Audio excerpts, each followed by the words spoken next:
9th class physics first question.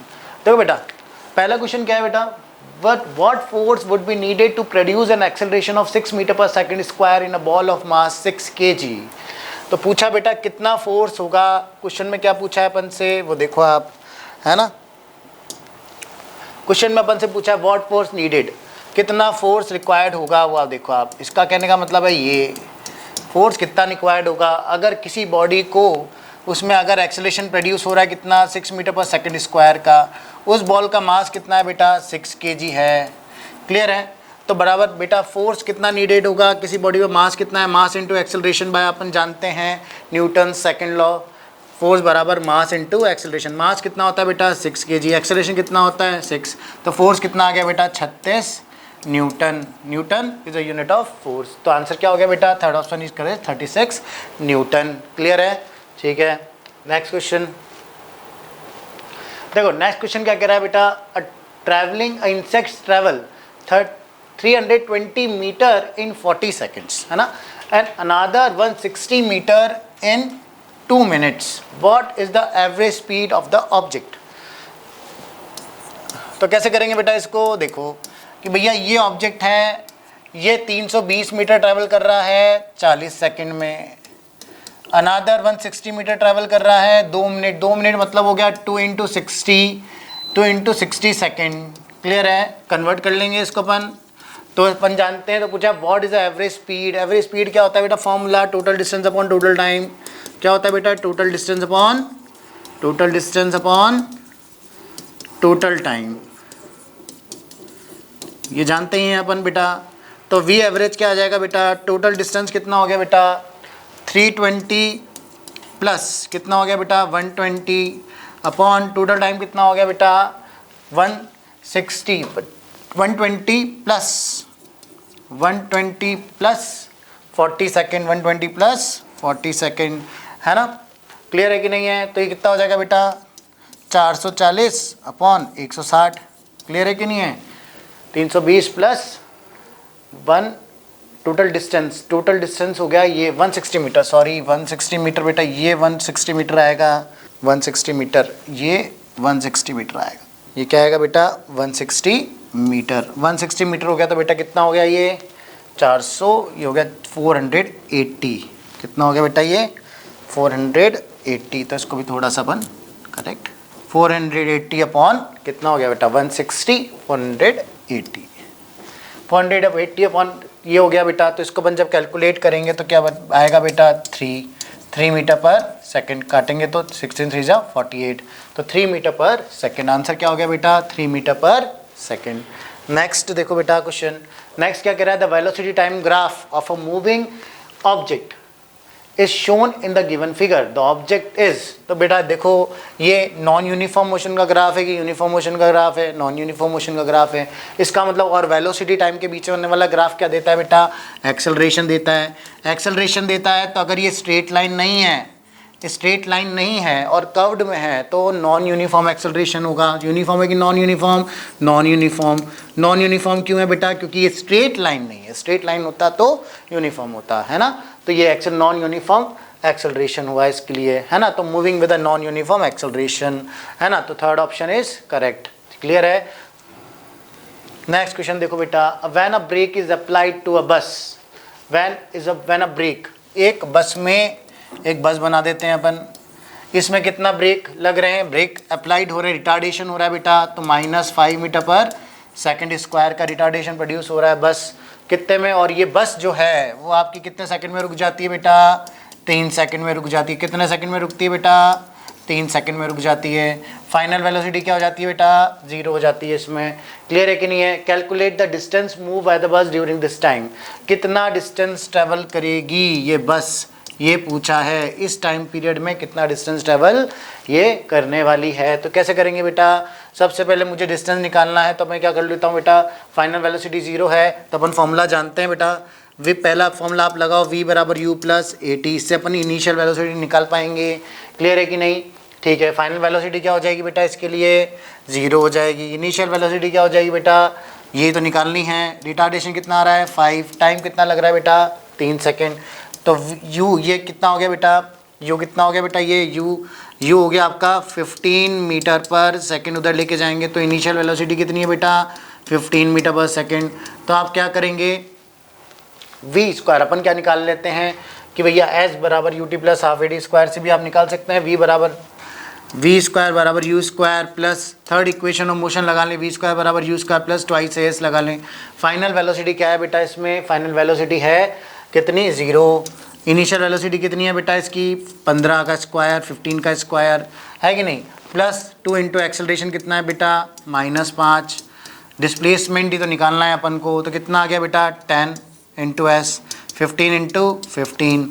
तो जब हम इसको कैलकुलेट करेंगे एस अपॉन 15 इंटू 15 अपॉन 10 है ना, तो ये क्या गया बेटा 225 अपॉन 10 कितना आ गया 22.5 मीटर। कितना आ गया बेटा 22.5 मीटर। तो आंसर क्या हो गया बेटा 22.5 मीटर। क्लियर है। नेक्स्ट क्वेश्चन देखिए बेटा, ये क्या कह रहा है बुलेट 25 कितना आ गया बेटा, ये अ बुलेट ऑफ 25 ग्राम, एक बुलेट है बेटा कितनी है 25 ग्राम की है बेटा, ये कितने ग्राम की है 25 ग्राम की। कितनी वेलोसिटी से चल रही है बेटा, ये चल रही है 125 मीटर पर सेकंड से। वी क्या है इसका 125 मीटर पर सेकंड। पिस्टन, जिस पिस्टन का जो मास है वो कितना है बेटा, पिस्टन मास ऑफ पिस्टन कितना दे रखा है बेटा, मास ऑफ पिस्टन कितना दे रखा है जिससे चली है वो, मास ऑफ पिस्टन है ना, मास ऑफ पिस्टन कितना दे रखा है बेटा, मास ऑफ पिस्टन कितना दे रखा है आपको बेटा 2 kg दे रखा है। क्लियर है क्या। Find out the velocity which piston will be recoil. तो अपन जानते हैं बेटा कंजर्वेशन ऑफ लीनियर मोमेंटम से कैपिटल V बराबर स्मॉल एम वी अपन कैपिटल M। ये क्या है V क्या है बेटा, ये रिकॉइल वेलोसिटी कहलाती है बेटा। क्या कहलाती है ये रिकॉइल वेलोसिटी, डायरेक्ट फॉर्मूला अपन लगा सकते हैं कैपिटल V बराबर मास इनटू, और ये क्या है mass of the bullet, M क्या है बेटा यहाँ पर मास ऑफ बुलेट, कितना है मास ऑफ बुलेट। क्लियर है कि नहीं बेटा, मास ऑफ बुलेट है ना। और V क्या है बेटा वेलोसिटी ऑफ बुलेट, क्या है बेटा वेलोसिटी ऑफ बुलेट। क्लियर है बेटा वेलोसिटी ऑफ बुलेट। और M क्या है बेटा mass of piston, mass of piston. Clear है। तो आप ये डायरेक्ट फॉर्मूला इसमें पुट कर सकते हैं। तो कैपिटल V क्या आ जाएगा, इस मास ऑफ बुलेट कितनी है बेटा, इसमें मास ऑफ बुलेट है 25 ग्राम, 25 divide by 1000। Velocity of bullet कितनी है बेटा 125। मास ऑफ पिस्टन कितना हो गया बेटा 2 kg। क्लियर है क्या। तो इसको जब आप कैलकुलेट करते हैं बेटा तो कैलकुलेट करो, कैलकुलेट करने से क्या आ जाएगा बेटा, इसमें आंसर आ जाएगा अपने पास। कैसा आएगा 125 इंटू 25, कैलकुलेट करके देख लेते हैं एक बार इसको, है ना। तो ये आपका जो आंसर आएगा इसके अंदर 125 into 25, 5 by 25, 5 to 10, 11, 12, 12 1 carry, 5 1 6 to 5, 5 to 10, 2 to 4 5, 2 1 2, 5 2 1 1 carry, तो 3125 अपॉन 1000, तो डिवाइड बाई 2 कर लेते हैं इसको, 3125 डिवाइड बाय 2 इंटू 1000। ठीक है, क्लियर है। तो ये क्या आ जाएगा बेटा 2 से डिवाइड कर दो इसको, 3125 125 2 डिवाइड कर लेंगे इसको अपन। कैसे कर लेंगे डिवाइड वो देखो आप, क्या आ जाएगा 2 1 2, 2 5 10, 2 1 2, 2 5 10 हो गया, 2 6 12, 2 2 4, 2 5 10, 1562.5 अपॉन 1000, 1562.5। ठीक है, 1 अपॉन 1000। तो कितना आ गया बेटा इसका आंसर 1.5625। कितना आ गया बेटा मीटर पर सेकेंड। तो आंसर क्या होगा बेटा 1.56, यही कॉमन मिल रहा है। तो आप first option is correct, first option is correct. ठीक है, तो इस तरह से इस क्वेश्चन को अपन करेंगे। इसमें देखिए बेटा the velocity time graph, velocity time graph क्या दे रखा है बेटा, ये वाला आपको वेलोसिटी टाइम ग्राफ आपको गिवन है। ठीक है, मास कितना दे रखा है बेटा इसका, किसी बुलेट का 25 ग्राम कितना दे रखा है बेटा, मास कितना दे रखा है इसका, मास ऑफ बॉल कितना दे रखा है 250 ग्राम दे रखा है आपको। क्लियर है कि नहीं है, 250 ग्राम आपको गिवन है। मूविंग अलोंग है बेटा, ये क्या है, ये अलोंग है ना, along a straight line on a flat surface given below, वो आपको गिवन है। How much force does the surface exert on the ball to bring to rest, मतलब बॉल को कितना फोर्स लगेगा उसको रेस्ट में लाने के लिए। क्वेश्चन ये कह रहा है कि भैया बॉल चल रही है और इस पर 250 ग्राम की बॉल है ना, और ये क्या चीज़ स्ट्रेट सरफेस पे स्ट्रेट लाइन में चल रही है, तो उसको रोकने के लिए कितना फोर्स एक्सर्ट होगा। क्लियर है कि नहीं, बॉल चल रही है और उसको रोकने के लिए कितना फोर्स, एक्सटर्नल फोर्स कौन सा, फ्रिक्शन वाला ही फोर्स होगा वो, कि भाई उसको रोकने के लिए कितना फोर्स एक्सर्ट लगेगा। तो अपन जानते हैं फोर्स बराबर क्या आता है, change in momentum with respect to time, change in momentum with respect to थोड़ा सा ये करेक्ट कर लेते हैं इसको अपन, change in momentum with respect to time. तो इसको अपन देखेंगे तो चेंज इन मोमेंटम ये हो गया आपका, अरे एक सेकेंड, चेंज इन मोमेंटम कितना आ जाएगा बेटा, ये आ जाएगा M V minus U upon T, ये जानते ही अपन बेटा। मास कितना है बेटा, इसको मास कितना है 250 ग्राम, 200 को किलो में केजी में कन्वर्ट कर देंगे तो 10⁻³ मास को केजी में तो कन्वर्ट करना पड़ेगा। v कितना हो जाएगा बेटा, v कितना है बेटा 0, रोकने के लिए फाइनल वेलोसिटी क्या हो जाएगी 0। इनिशियल वेलोसिटी कितनी है बेटा इसकी, find surface v minus you, velocity time graph, initial velocity कितनी है बेटा, ये देखो ग्राफ में देखोगे ना आप तो ये क्या कहलाएगी, टाइम 0 पे इसकी वेलोसिटी कितनी है बेटा 25 ग्राम है, ये इनिशियल वेलोसिटी है। फाइनल वेलोसिटी बेटा ये रुक गई ना, तो ये 8 सेकंड बाद, कितने टाइम बाद रुक गई है 8 सेकंड बाद, ग्राफ से अपन देखेंगे तो 8 सेकंड बाद रुक गई, और फाइनल वेलोसिटी क्या हो गई बेटा 0। इनिशियल वेलोसिटी कितनी थी बेटा 25, क्लियर है कि नहीं 25। तो इसको कैसे कैलकुलेट करेंगे बेटा, फाइनल वेलोसिटी 0, इनिशियल वेलोसिटी कितनी 25, टाइम कितना लग रहा है बेटा इसको जो आपका टाइम लग रहा है वो कितना लग रहा है 8 सेकंड, कितना लग रहा है 8 सेकंड। तो बेटा इसका फोर्स कितना आ जाएगा बेटा, जब इसको कैलकुलेट करेंगे तो अपना आंसर आएगा बेटा इसका 0.7, जब इसको कैलकुलेट करेंगे तो 0.781 ये अपना आएगा बेटा आंसर, है ना। फर्स्ट ऑप्शन इसका करेक्ट आएगा, क्लियर है, कोई दिक्कत नहीं है ना, ठीक है। चलिए नेक्स्ट क्वेश्चन देखिए, नेक्स्ट क्वेश्चन क्या कह रहा है बेटा, 2 object of mass 100 and 200 are moving along a straight line, है ना, 2 ऑब्जेक्ट्स हैं। 7 क्वेश्चन का आंसर देखिए बेटा इसका सॉल्यूशन, कि भैया ये कह रहा है कि 2 ऑब्जेक्ट हैं 100 ग्राम और 200 ग्राम, 2 ऑब्जेक्ट हैं, एक 100 ग्राम का है और ये दूसरा कितना है 200 ग्राम का है, तो दोनों ही चल रहे हैं along a straight line with the velocity कितनी 2 मीटर पर सेकेंड और कितने मीटर पर सेकेंड से 1 मीटर पर सेकेंड से रेस्पेक्टिवली, क्लियर है कि नहीं है। एंड कोलाइड, दोनों एक दूसरे के क्या कर जाते हैं, कोलाइड कर जाते हैं, 100 ग्राम और 200 ग्राम, ये दोनों एक दूसरे क्या कर जाते हैं, कोलाइड, है ना, ठीक है। आफ्टर कॉलिजन जो पहला ऑब्जेक्ट है कोलाइड करने के बाद, पहला ऑब्जेक्ट जो है 100 ग्राम वाला किससे चलता है बेटा 1.67 मीटर पर सेकंड से चलता है, तो दूसरा जो ऑब्जेक्ट है 200 ग्राम वाला वो कितनी स्पीड से चलेगा। तो अपन कंजर्वेशन ऑफ लीनियर मोमेंटम लगा देते हैं, m1u1 plus m2u2, m1u1 plus m2u2 बराबर m1v1 plus m2v2। Momentum before collision of a ball, momentum after collision, ये क्या होता है मोमेंटम बिफोर कॉलिजन और मोमेंटम, ये मोमेंटम बिफोर कॉलिजन है, मोमेंटम आफ्टर कॉलिजन है। Momentum before collision mass into velocity 100 into 2 metre per second plus 200 into 1 metre per second, इसमें भी क्या आ जाएगा बेटा, पहला ऑब्जेक्ट 100 इंटू 200 100 इंटू 1.62 क्या आ जाएगा बेटा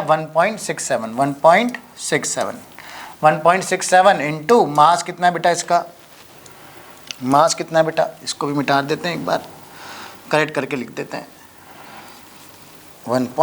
अब देखो बेटा है ना 1.67 प्लस m2 कितना है बेटा, मास m2 कितना है 200 ग्राम है बेटा, 200 ग्राम है तो वेलोसिटी कितनी आई बेटा v2 आ गई, है ना। तो इसमें को सॉल्व कर लो बेटा, इसको क्या करोगे सॉल्व, 200 प्लस 200 है ना, 200 ग्राम हो गया, ये कितना आ जाएगा बेटा 1 पॉइंट, ये कितना आ जाएगा 167 में आ जाएगा बेटा, क्योंकि पॉइंट में है ना, प्लस 200 v2 आ गया, ठीक है। इसको इधर लिया हो गया आप 167, 400 माइनस 167 अपॉन 200 कर दोगे, ये क्या आ जाएगा बेटा v2 आ जाएगा, है ना, v2 आ जाएगा बेटा। तो इसका जो आंसर आएगा आपका v2, जब इसको कैलकुलेट करेंगे तो अपन कितना आ जाएगा 1.165 मीटर पर सेकेंड। तो फाइनल आंसर क्या आएगा बेटा, fourth option is correct of this question. Next question देखो बेटा, calculate the change in momentum of the body, calculate क्या करना है, change in momentum of the body, change in momentum calculate करना है आपको। चेंज इन मोमेंटम आप calculate कर सकते हैं, final momentum minus initial momentum, कोई दिक्कत ही नहीं है ना, कि भाई फाइनल मोमेंटम आ गया, change in momentum of body weighing 23 कितना आ जाएगा 10 kg। अच्छा मैं इसको ऐसे लिख सकता हूँ क्या, mv माइनस mu, ये मैं ऐसे लिख सकता हूँ, चेंज इन मोमेंटम कितना आ जाएगा mv माइनस u। मास कितना हो गया चेंज इन मोमेंटम के लिए बेटा, मास कितना है बेटा अपना 10 kg है। फाइनल वेलोसिटी कितनी है बेटा, फाइनल वेलोसिटी डिक्रीज हो जाती है 0.2 minus 20 metre per second, clear है।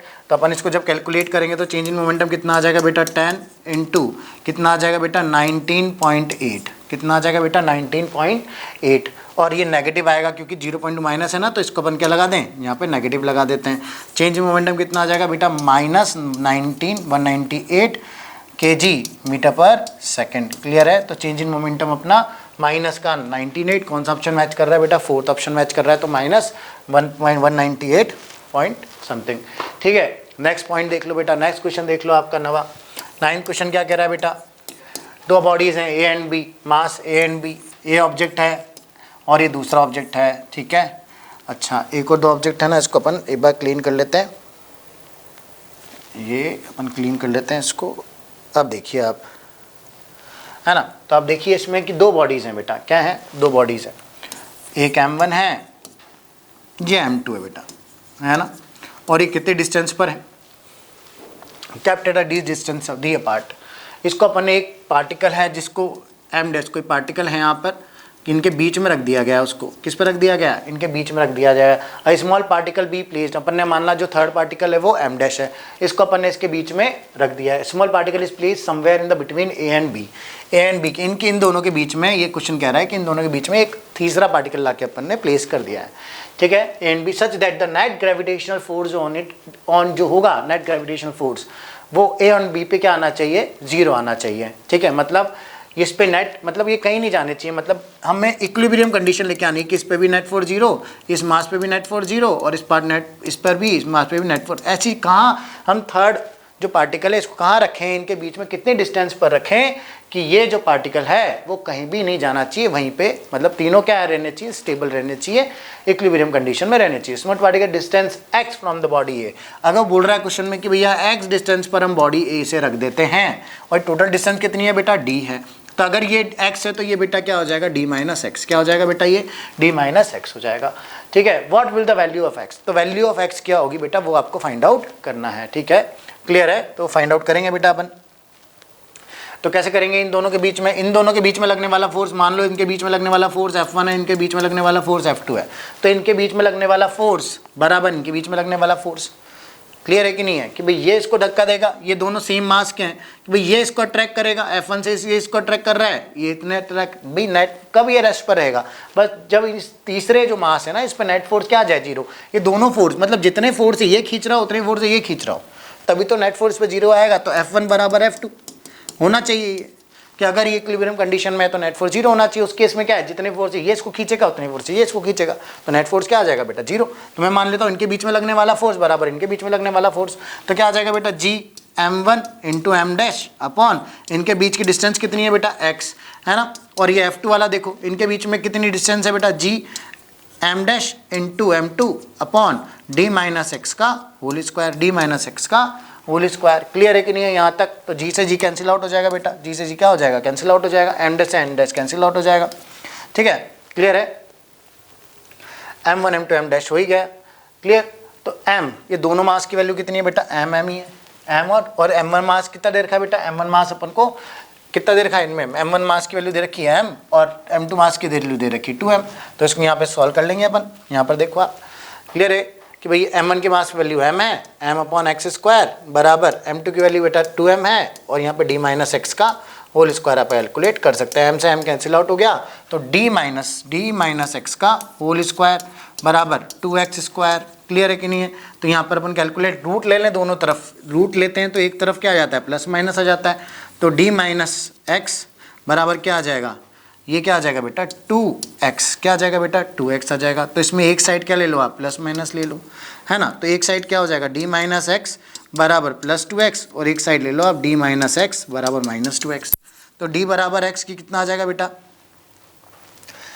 d बराबर 3x, उधर ले जाएंगे तो 3x, तो x बराबर d बाय 3 आ गया। अच्छा, इसमें √2 आ रहा है, ये 2 नहीं आएगा, ये √2 आएगा बेटा, क्या आएगा ये प्लस माइनस, क्योंकि ये √2 है ना, तो √2 x की वैल्यू तो x आ जाएगी, यहाँ पर अपन √2 ले लेते हैं, तो ये √2 यहाँ आ जाएगा, √2 यहाँ रहेगा ही सही, तो इसको थोड़ा सा अपन करेक्ट कर लेते हैं यहाँ पर। ठीक है, यहाँ देखो ये, इसको अपन थोड़ा सा करेक्ट कर लेते हैं, देखिए ये आ जाएगा आपका ब्लैक। ठीक, अब देखिए d बराबर कितना आ जाएगा बेटा, √2 प्लस 1 इंटू एक्स, तो x बराबर कितना आ जाएगा बेटा, d अपॉन √2 प्लस 1। क्लियर, और डी बराबर क्या आ जाएगा बेटा x माइनस ये क्या आ जाएगा बेटा, ये आ जाएगा d माइनस एक्स, ये √2 आना ही है, x minus equal to x minus √2 into X, √2 into X common ले लेंगे बेटा, तो क्या आ जाएगा बेटा x 1 माइनस √2 और 1 माइनस √2 x बराबर क्या आ जाएगा बेटा d अपॉन 1 माइनस √2 आ जाएगा। तो आप ये देखो बेटा कि ये वैल्यू नेगेटिव आएगी, ये वैल्यू क्या आएगी नेगेटिव, क्यों आएगी क्योंकि √2 की वैल्यू कितनी होती है 1.414, तो 1 माइनस 414 तो नेगेटिव वैल्यू देगा, और x यहाँ पर अपन जानते हैं कि भैया इनके बीच की डिस्टेंस है तो नेगेटिव तो इधर होगा, तो इधर हो ही नहीं सकता, x तो नेगेटिव हो ही नहीं सकता, यहाँ तो कहीं हो ही नहीं सकता, तो x नेगेटिव वैल्यू नहीं हो सकती बेटा यहाँ पर, तो क्या होगा पॉजिटिव आंसर, तो ये आंसर हमारा नहीं हो सकता, लेकिन कौन सा आंसर होगा तो d अपॉन √2 x वाला, सॉरी बेटा ये क्या होगा बेटा आंसर, कौन सा आएगा ये वाला आंसर होगा हमारा, है ना। तो ये वाला आंसर किससे मैच कर रहा है बेटा फोर्थ ऑप्शन, तो इस क्वेश्चन का फोर्थ ऑप्शन करेक्ट होगा, बिल्कुल एक्यूरेट होगा। नेक्स्ट ऑप्शन देखें बेटा, दो बॉडीज हैं बेटा, कौन सी दो बॉडीज हैं, दो bodies 1 kg place at distance of, ये दे रखा है दो बॉडीज हैं बेटा 1 kg और 2 kg हैं, कितनी है 1 kg और 2 kg ऑब्जेक्ट हैं, दो ऑब्जेक्ट हैं, इनको कितनी डिस्टेंस पर रखा हुआ है बेटा 1 मीटर की डिस्टेंस पर रखा हुआ है, 1 मीटर की distance, find the acceleration produce 1 kg body. भाई अब अपन को ये एक दूसरे को खींच रही होंगी कितना किसी फोर्स से, तो इनके बीच में ग्रेविटेशनल फोर्स ऑफ अट्रैक्शन लग रहा है, उसकी वैल्यू अपन जानते ही कितनी होती है बेटा, इनके बीच में ग्रेविटेशनल फोर्स कितना लग रहा है बेटा g m1 m2 upon r square, formula अपन जानते ही हैं यूनिवर्सल लॉ ऑफ ग्रेविटेशन से, तो g की वैल्यू कितनी होती है बेटा 6.67 इंटू 10⁻11, m1 की वैल्यू होती है 1, m2 की वैल्यू होती है 2, इनके बीच की डिस्टेंस कितनी है बेटा 1 मीटर स्क्वायर, 1 का स्क्वायर, तो ये जो निकल के आएगा बेटा कितना हो जाएगा, ये हो जाएगा अपना 10, ये हो जाएगा कितना, ये हो जाएगा बेटा 6.7 to 14 मल्टीप्लाई करूँगा 14 6 12 13 1 कैरी पॉइंट हो जाएगा ये, और इसमें क्या हो जाएगा बेटा 6 12 13.34 इंटू 10⁻11 न्यूटन, या फिर मैं इसको ऐसे लिख सकता हूँ 1.334 इंटू 1.334 इंटू 10⁻10 न्यूटन। अब क्या बोल रहा है बेटा कि अगर इनके बीच में इतना कितना फोर्स लग रहा है, ये फोर्स लग रहा है, अब ये बोल रहा है कि भाई the acceleration produce in 1 kg mass, acceleration कितना आएगा, मतलब ये एक्सेलरेट फोर्स लग रहा है तो एक्सेलरेट तो करेगा ना इसकी तरफ, 2 kg मास पर एक्सेलरेट करेगा, तो इसका एक्सेलरेशन कितना होगा 2 kg, तो अपन जानते हैं F बराबर न्यूटन सेकंड लॉ जानते हैं अपन, एक्सेलरेशन बराबर फोर्स और मास इनटू एक्सेलरेशन, तो acceleration force upon mass, force इनके बीच में कितना लग रहा है बेटा, कितने फोर्स से ये ऑब्जेक्ट खींच रहा है इसको, 2 kg वाला 1 kg को कितने फोर्स से खींच रहा है 1.334 इंटू 10⁻10 है ना, कौन से मास को खींच रहा है बेटा 1 kg मास को खींच रहा है, तो आंसर क्या आ जाएगा बेटा 1.334 इंटू 10⁻10 मीटर पर सेकंड स्क्वायर। क्लियर है कि नहीं क्लियर बेटा, तो आंसर ऑप्शन कौन सा मैच कर रहा है, फर्स्ट ऑप्शन मैच कर रहा है, तो फर्स्ट 10th का क्वेश्चन का first option is correct. Clear है क्या, नेक्स्ट ऑप्शन देखें बेटा, नेक्स्ट क्वेश्चन देखें, नेक्स्ट क्वेश्चन क्या कह रहा है बेटा आपका, ये कह रहा है कि दो बॉडीज हैं, कौन कौन सी बेटा 50 kg हैं, और कितना है बेटा 10 kg है, 50 kg और 10 kg, इनको कितनी डिस्टेंस पर रखा हुआ है बेटा 5 मीटर की डिस्टेंस पर रखा हुआ है। If the distance between them increase by 10, तो ग्रेविटेशनल फोर्स कितना होगा, अभी तो पहले इसमें निकाल लेते हैं अपन कि अगर इंक्रीज कर दिया जाए तो अभी इसमें कितना फोर्स है बेटा, यूनिवर्सल ग्रेविटेशनल कांस्टेंट जानते हैं अपन g m1 m2 अपन r स्क्वायर, g m1 कितना है बेटा 50, m2 कितना है 10, इनके बीच में लगने वाला 5 का स्क्वायर, 5 मीटर का स्क्वायर, ठीक है। अब इनके बीच की डिस्टेंस को कितना कर दिया जाए बेटा 5 kg और ये 10 kg, इनके बीच के डिस्टेंस को कितना कर दिया बेटा 10 मीटर कर दिया, 5 से बढ़ा दिया ना इसको, 5 मीटर से बढ़ा दिया, तो इनके बीच की डिस्टेंस कितनी होगी बेटा 10 मीटर, तो इनके बीच में लगने वाला नया फोर्स क्या होगा, मैंने मान लिया कि इनके बीच में लगने वाला जो फोर्स है वो F था जब 5 मीटर की डिस्टेंस पर रखा गया था, ठीक है। तो अपन क्या मान लेते हैं इसमें क्या है कि भाई अगर 5 मीटर अगर इनके बीच की डिस्टेंस को बढ़ा दिया गया, कितना 5 मीटर अगर इनके बीच के डिस्टेंस को बढ़ा दिया गया, इनके तो बीच में लगने वाला फोर्स कितना हो गया बेटा F डैश, मैंने मान लिया लेट कि इनके बीच में लगने वाला फोर्स क्या, यही अपन को फाइंड आउट करना है, तो F डैश बराबर क्या आ जाएगा बेटा, F डैश बराबर हो जाएगा 0, g m1 50 इंटू 10/10 का होल स्क्वायर। क्लियर है कि नहीं है बेटा, है ना, तो इनके बीच में लगने वाला फोर्स क्या हो जाएगा, इंक्रीज हो जाएगा ये, तो अपन क्या कर लेते हैं, देखो F डैश बराबर कितना आ जाएगा बेटा, ये अपन कर लेते हैं, ये इक्वेशन नंबर 1। अच्छा, इसमें एक और चीज़ इन्होंने दे रखी होगी, इंक्रीज बाय 10 2 बॉडीज, अच्छा ये इक्वेशन नंबर 1 मान लो, ये इक्वेशन नंबर 2 मान लो, तो F divide by 2 divide by 1 कर दो बेटा, 2 डिवाइड बाय 1 कर दो आप, 2 डिवाइड बाय 1 करेंगे तो देखो क्या आएगा बेटा, 2 डिवाइड बाय 1 करते ही जी 50 इंटू 10 अपॉन 10 का होल स्क्वायर अपॉन एफ हो जाएगा। तो जी 50 इंटू 10 अपॉन 5 का होल स्क्वायर हो जाएगा बेटा। क्लियर है कि नहीं है बेटा, ये वाली बात क्लियर है ना। तो जी से जी कैंसिल आउट हो जाएगा, 50 से 50, 10 से 10 कैंसिल आउट हो जाएगा। तो आप ये देखो क्या आ जाएगा बेटा, एफ डैश अपॉन एफ बराबर कितना आ जाएगा बेटा, 25 अपॉन 100, 25 अपॉन 100, यानी ये कितना आ जाएगा 1/4। तो एफ डैश कितना आ जाएगा बेटा, नया जो इनके बीच में फोर्स आएगा वो पहले का 1/4 हो जाएगा। कितना आ जाएगा, तो एफ डैश की वैल्यू कितनी आ गई बेटा, 1/4 हो गई। कितनी होगी बेटा, इसकी एफ डैश की वैल्यू 1/4, मतलब ये जो फोर्स है कितना पहले से कितना रिड्यूस हो गया, 75% डिक्रीज हो गया, 75% डिक्रीज हो गया। 1/4 रह गया ना, तो 75% डिक्रीज हो गया। क्लियर है कि नहीं है। तो कौन सा आंसर आएगा बेटा, थर्ड ऑप्शन इज करेक्ट। क्या हो गया बेटा, थर्ड ऑप्शन इज करेक्ट। तो 75% डिक्रीज हो गया, तो आंसर ये आ गया, थर्ड ऑप्शन आ गया इसका। दूसरा देखो बेटा, एक और क्वेश्चन आपको दे रखा है, एक और से पहले ये वाला हो गया, ये लास्ट क्वेश्चन है बेटा इसका, आपके पेपर का लास्ट क्वेश्चन क्या दे रखा है बेटा, तो find the acceleration due to gravity at a height of 3200 kilometre above the surface of the earth. तो जी एच अपन जानते हैं, हाइट के लिए फॉर्मूला होता है जी एच बराबर G S 1 plus H upon R E का होल स्क्वायर, ये होता है बेटा। क्या होता है, ये होता है। हेलो बच्चों, कैसे हैं आप। तो क्लास 9th के केमिस्ट्री के पेपर का हम सॉल्यूशन करने वाले हैं। तो सबसे पहला सवाल जो है, which of the following does not affect the rate of evaporation. Evaporation क्या होता है बच्चों, लिक्विड का कन्वर्जन गैस में। तो अगर हम टेम्परेचर बढ़ाएंगे तो रेट बढ़ेगी, सरफेस एरिया बढ़ाएंगे तो रेट बढ़ेगी, और यहां पर विंड की स्पीड जब बढ़ेगी तो भी रेट ऑफ इवापोरेशन बढ़ती है। इस चीज को आप एक मतलब छोटे से एग्जांपल से समझ सकते हो कि फॉर एग्जांपल आपने कपड़े सुखाए, छत के ऊपर कपड़े सुखाए और हवा तेज चल रही है, तो हवा तेज चल रही है तो कपड़े जल्दी सूखेंगे। यानी कि हवा का तेज चलना और इवापोरेशन का होना, इन दोनों में संबंध है कि हवा तेज चलती है तो रेट ऑफ इवापोरेशन भी बढ़ती है, यानी हम कह सकते हैं कि डायरेक्टली प्रोपोर्शनल होती है, यानी इस चीज पे डिपेंड करती है। दूसरी बात, आप कपड़े सुखा रहे हो, तो पहला केस आपने कपड़े को ऐसे ही करके एकदम ऐसे इकट्ठा करके रख दिया, और केस सेकंड कि आपने कपड़े को पूरा स्प्रेड किया और उसके बाद सुखाया। तो दोनों केस में अगर आप देखेंगे तो फर्स्ट वाले केस में एरिया बहुत कम है, सरफेस एरिया कम है, जबकि दूसरे केस में एरिया ज्यादा है। तो एरिया ज्यादा है तो हम अपने कॉमन सेंस से बता सकते हैं, अपने कॉमन एक्सपीरियंस से बता सकते हैं कि जिस चीज का सरफेस एरिया ज्यादा है वो कपड़ा जल्दी सूखेगा, यानी सरफेस एरिया पे भी रेट ऑफ इवापोरेशन डिपेंड करती है। उसके बाद बात करते हैं टेम्परेचर। अब आप कपड़े सुखा रहे हो और कपड़े आपने धूप में सुखाए और एक छांव में सुखाए, एक वहां सुखाए जहां टेम्परेचर ज्यादा है, एक वहां सुखाए जहां पे टेम्परेचर कम है। तो हमें पता है कि जहां टेम्परेचर ज्यादा होगा वहां पे रेट ऑफ इवापोरेशन ज्यादा होगी, यानी इस चीज पे भी डिपेंड करता है।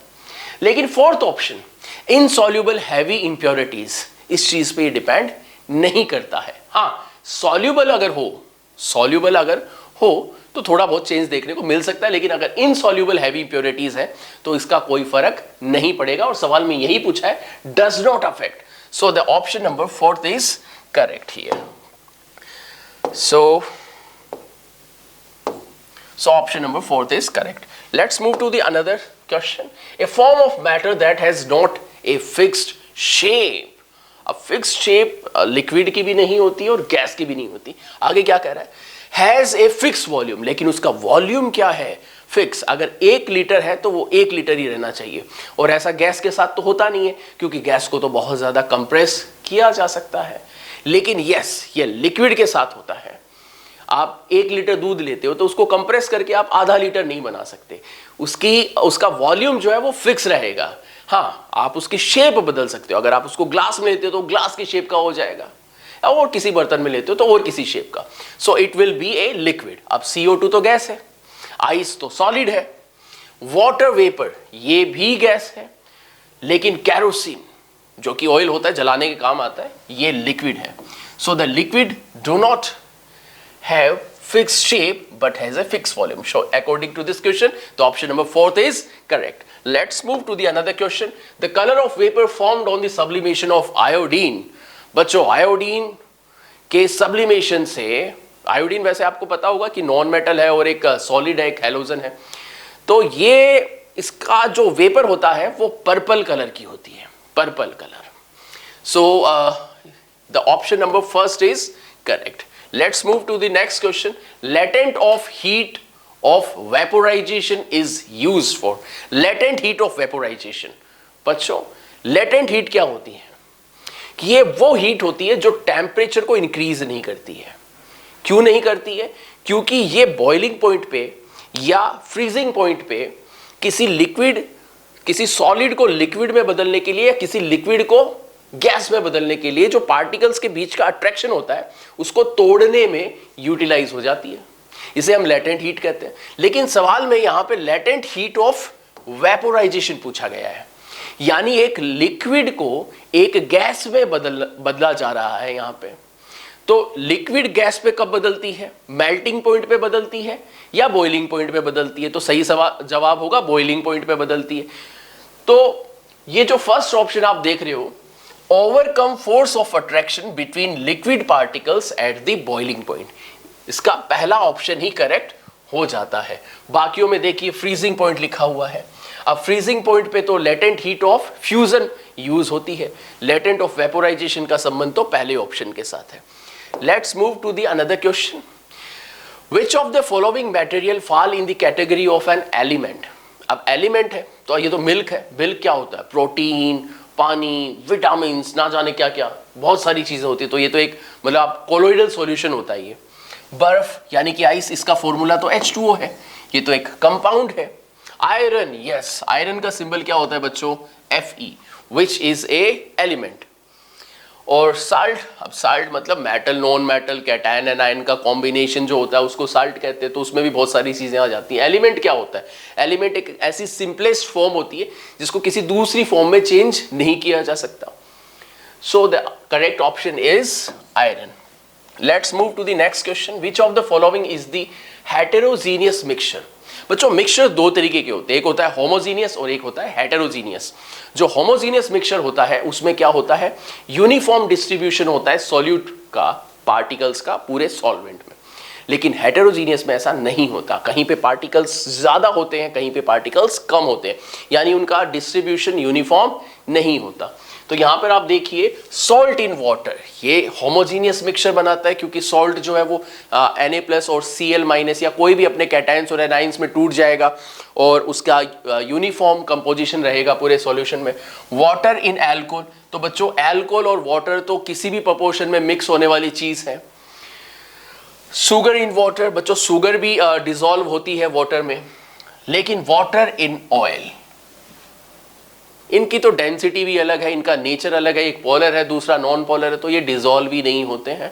अगर आप इनको डिसॉल्व करने की कोशिश भी करें तो थोड़ी देर के लिए अगर मान लो अलग अगर घुल भी जाए तो ये थोड़ी देर बाद में वापस क्या हो जाएगा? सेपरेट, ऑयल पूरा का पूरा ऊपर आ जाएगा, वाटर सारा का सारा नीचे चला जाएगा। तो इस कंडीशन में इनकी जो कंपोजिशन है वो यूनिफॉर्म नहीं रहने वाली है। So the right option is fourth, water in oil. Let's move to the next question. The component of water can be separated by physical methods, chemical methods. बच्चों ये सवाल क्या है कि वाटर के जो कंपोनेंट है, तो वाटर के कौन कौन से कंपोनेंट है? तो वाटर का फॉर्मूला गुरुजी ने क्या बताया है बच्चों? H2O, right. अब इसमें दो कंपोनेंट है, एक तो है हाइड्रोजन और एक है ऑक्सीजन। पूछा जा रहा है कि आप हाइड्रोजन को ऑक्सीजन से कैसे अलग कर दोगे? तो फिजिकल मेथड से तो अलग कर नहीं पाएंगे क्योंकि इनके बीच में बॉन्ड कौन सा है? केमिकल बॉन्ड है। तो केमिकल बॉन्ड को तो भाई केमिकल बॉन्ड से ही अलग, केमिकल मेथड से ही अलग किया जाएगा। सो the right option is chemical method. अब कौन सा केमिकल मेथड? आप H2O का इलेक्ट्रोलाइसिस करवा सकते हैं। क्या करवा सकते हैं बच्चों? इलेक्ट्रोलाइसिस करवाया जा सकता है जिससे कि हाइड्रोजन और ऑक्सीजन गैस बनती है।